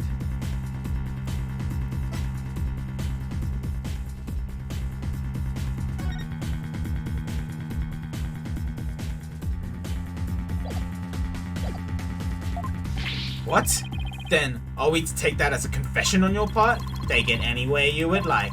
Just before the trial, I took the HH-3000 out of the stuffed animal and put my own bomb into it. That was the bomb that exploded and destroyed courtroom number 4. Mr. Tenate, please be reasonable. Do you really expect us to believe a crazy story like that? The HH-3000, it is so unique. I have never seen anything like it. It is so unique that I could not replicate the detonation mechanism, so I just had to have it. Besides, did anyone look inside the stuffed animal during the trial? Did anyone check to see if it really was the HH-3000 in there? I must confess, no one opened the stuffed animal to check. So there really is a possibility that the bomb was switched out. No, not a possibility, a certainty. I did it. So he's had a real bomb with him this whole time? You had better get out of here while you can. You do not have much time. Does the jury not want to leave? If I was in that jury, I would leave. Okay, good. I was about to say, I'm out of here. I like running better. It's gonna blow. Run!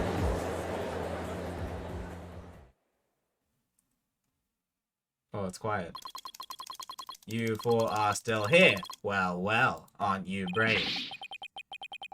Wouldn't do for the judge presiding over this court to run. Horrible explosion the other day. The judge looks like he's about to book it for the nearest exit any second. Mr. Payne. That is... This is too painful off. And he's off. Mr. Wright, what do we do? Ugh. Be pretty pathetic to run now, wouldn't it? But the bomb might really go off.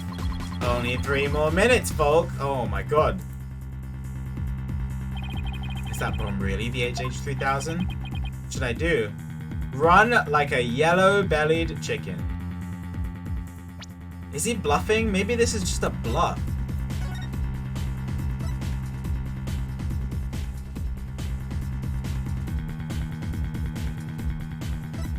Oh! Wait, 12? Does that say 12 pounds? So we can check. We can check. We can weigh it. We can measure it. Let's check. Go on. I'll call your bluff. Let's weigh your bomb.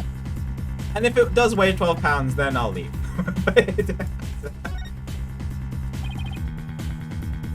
I can't run now. Well, it's been fun. But I will be going now. With my dear HH-3000, naturally. Oh, and by the way, I would advise against having me followed. Even with no remote switch, this bomb can still be triggered manually. If I think I'm being followed, I will detonate it on the spot. Farewell. Oh, he's gone. Hold it! Oh, okay, good. You're not going anywhere, Tetonate. Oh? Your Honor, there's no reason to be afraid. That bomb is a fake. Are you sure, Mr. Wright? More of your famous bluffing, even at the risk of your own life. Mr. Wright, none of your bluffing now. Not at a time like this. Lives are on the line here. I'm not bluffing, and I have proof. You do? Yes, of course, Your Honor. It's right here in the photo of the bomb. Clear as day. Proof that Mr. Tonate's bomb is not the real HH-3000. Really? Out with that then, immediately. Thought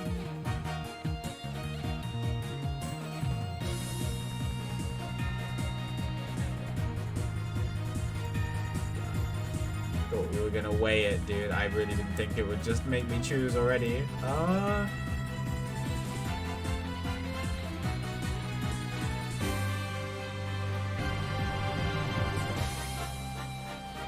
Oh, because it has a... Right, so this is a picture of the real thing, and this has a crack in it. But that one, the one he has on the table doesn't have a crack on it. I think? Because it zoomed in on the timer. The timer is... Right? Right? Right? Take that! The display for the timer on the bomb in the photo is broken. Most likely. It broke when Mr. Tonate used the bomb to attack Detective Arm. But the display on the bomb in front of us is not broken. Oh, you're right! Therefore, this is not the real HH-3000. Mr. Tonate was clearly lying when he said he switched out the bomb in the stuffed animal. The real HH-3000 blew up in courtroom 4. This bomb is nothing more than a fake. A model used for training purposes. Get wrecked. Fear not, Your Honor. I will examine the inside of the bomb transport case myself. Yes, please do that, Mr. Wright. Stop! Breakdown? Oh. That would have saved us so much time if we just opened the bomb transport case. What is that? Is that a blood stain? Just as I suspected. Oh, I expected. Your lies have all been blown to bits, Mr. Tonate. I'm confident. DNA analysis on this bloodstain will confirm that it is Detective Arm's blood.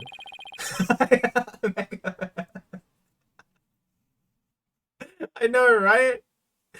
And that those results will conclusively prove that you murdered Detective Arm. How about it, Mr. Tonate? Oh, I love that. Think you can dismantle this decisive evidence? That was a good point. Dismantle it. Ha ha ha ha ha ha! You're too late. You missed your chance to run. So now you're out of time. The HH-3000 is about to explode. He's doubling down on his bluff. Don't try to threaten us, Mr. Janae. I've already proved that your bomb is a fake. It's real. This bomb is the real thing, I tell you. It's real. Ha ha ha ha ha. Okay, I can't laugh for that long. My voice. Mad bomber, party of one.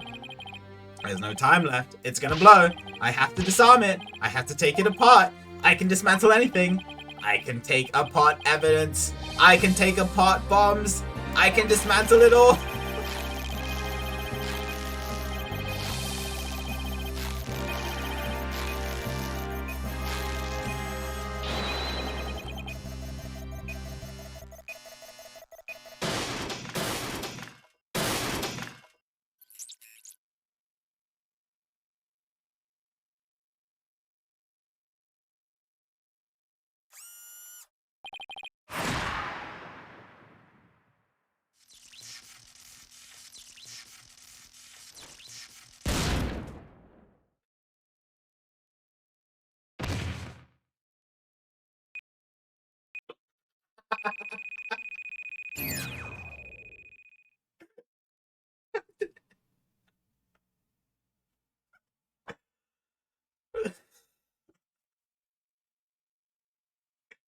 Oh my god, his eyes.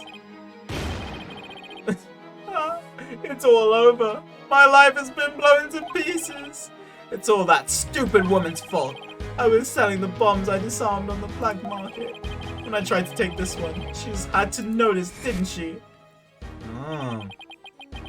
So the only detective who actually tried to do something was the one who ended up dying. She confronted me in courtroom 4 that day. That's why I had no choice. Before I knew what I was doing, I hit her. It's all her fault. While I was looking for a place to hide her body, she left a message in her own blood. The trial was about to start, so I didn't have time to clean it up. And now all this. I thought for sure I could disguise her death with an explosion. And that stupid defense attorney started sticking his nose into my business. After my testimony yesterday, went to courtroom number 4 and I found that kid all up in my bomb transport case. That's when I snuck up behind him and when the idiot police arrested that little girl, I thought for sure I could pin it all on her. Why? Oh, why?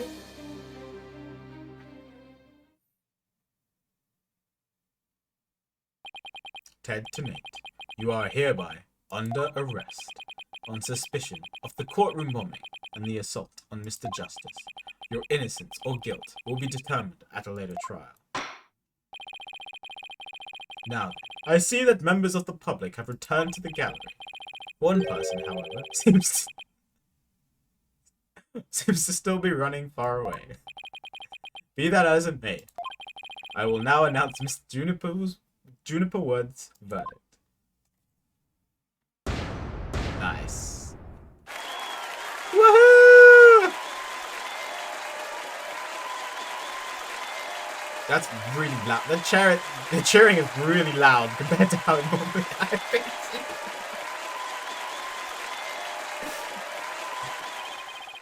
Court is adjourned. We did it, chat. Let's go. December 18th, 12:31 p.m. District Court, Defendant Lobby, number 5. You did it, boss! Yeah, they all returned when the bomb didn't explode, I guess. Just to throw confetti at me. Yeah, I guess we managed to pull it off somehow. So many mysteries cleared up all at once. It was amazing! It just sort of worked out that way, didn't it? That's not the kind of thing that usually just works out. You made it happen. And the way that mean old prosecutor hightailed it out of here. That was great. Mr. Wright, Athena, thank you for everything you did for me. I'm so happy for you, Junie. Now you can go back home to the forest in peace. I hope that both of you will come and visit me there sometime. That would be nice. Thank you for the invitation. I don't know, Mr. Wright. I'm not sure you could make it all the way up to Junie's house. How high up do you live again, Junie? Around 3. Oh my god. Jesus. Are you saying that Phoenix is unfit, Athena? What? That's the forest, that's a mountain! But you know, boss, there's something that still bothers me about this case. One little mystery we never got around to solving. Was it the missing remote switch?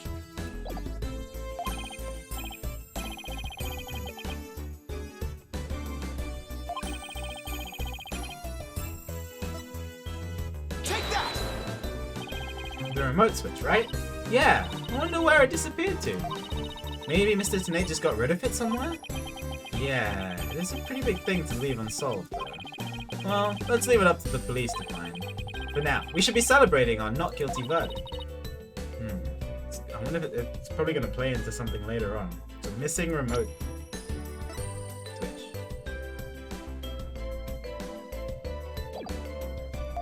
Hey, I know! Junie, shall we go report the good news? You know, to that certain someone that you might fancy. Okay. Huh? Her grandmother? No, no, silly! To Apollo! Oh, right. Well, why don't we all go to the hospital together to see him? Great idea, but he's bored out of his mind. Okay. This sounds so matter of fact about it. And so, the courtroom bombing case came to a close. But the next trial was just over the horizon.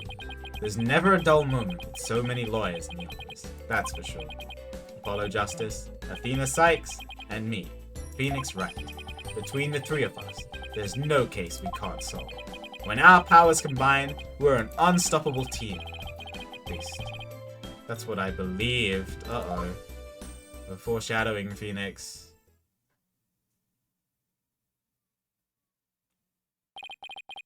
But all of that changed with what Apollo said to us that day. It was something that put my faith in us to the ultimate test. Uh-oh. Right, anything agency.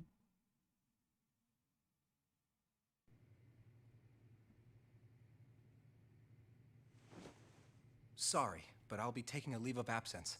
Wait, what do you mean by Oh, a no. leave? Can you at least give me a reason why? I can only say that this is something I must settle on my own. It's very animated. Juicy!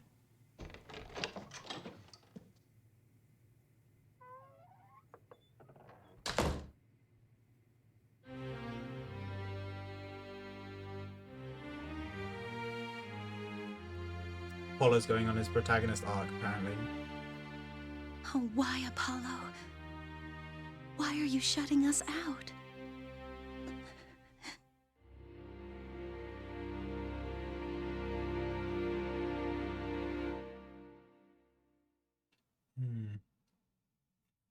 Are we going to be following Apollo, or... What happened to you, Apollo? Ever since you put that jacket on, you've changed. Hi, Polly. And now, for whatever reason, all my mind keeps doing is returning to the day I first met you. Oh, flashback case. We had tackled our first case together, he and I, this past spring. And as we did, I came to know who he is and how he thinks. It was a very peculiar case, one in which the victim was killed by a mythical creature.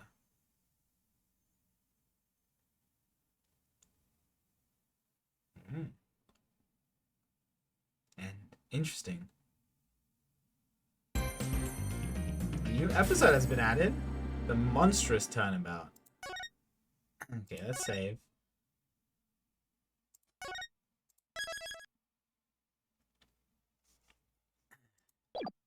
Okay, should we watch the intro? No? Too late. No? Why? Too late. It's too late.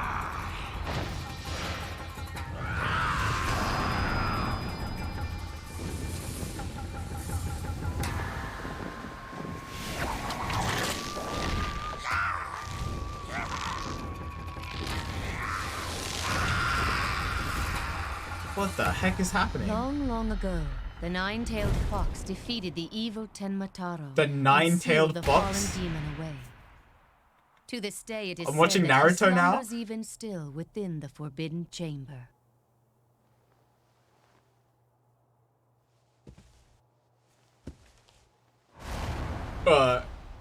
Night, night, Alderman. Sweet dreams.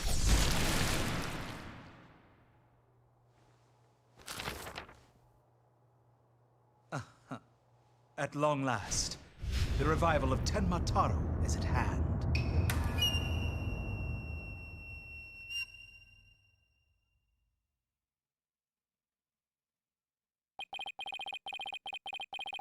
What the heck?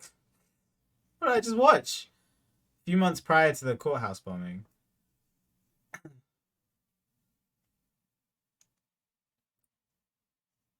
Okay. Very interesting. Not what I was expecting to see. Cool. Extras and DLC. Okay. Awesome. Well.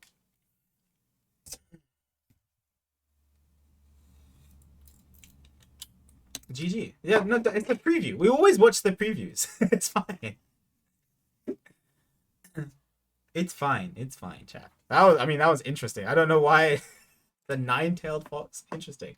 All right. Well, I would continue because I was planning to go until 11, but I'm gonna be honest, my voice is like in pain right now. But I wanted to at least finish the trial. But I think I need to go soothe my voice a little. it's in quite a bit of pain. Yeah, I don't know. Maybe I just haven't been used to voice acting properly. I guess, like, what's the last game I had to voice act? I don't. Mel just sent me this picture. And she's streaming right now. Anyway, yeah, what was the last game I had to voice act? I guess Outer Wilds, but not like it wasn't a lot of voice acting. Nier had voice acting. So did Detroit. Yeah, I guess it's just been a while. Final Fantasy 7, when I played through 7, which was like a year ago.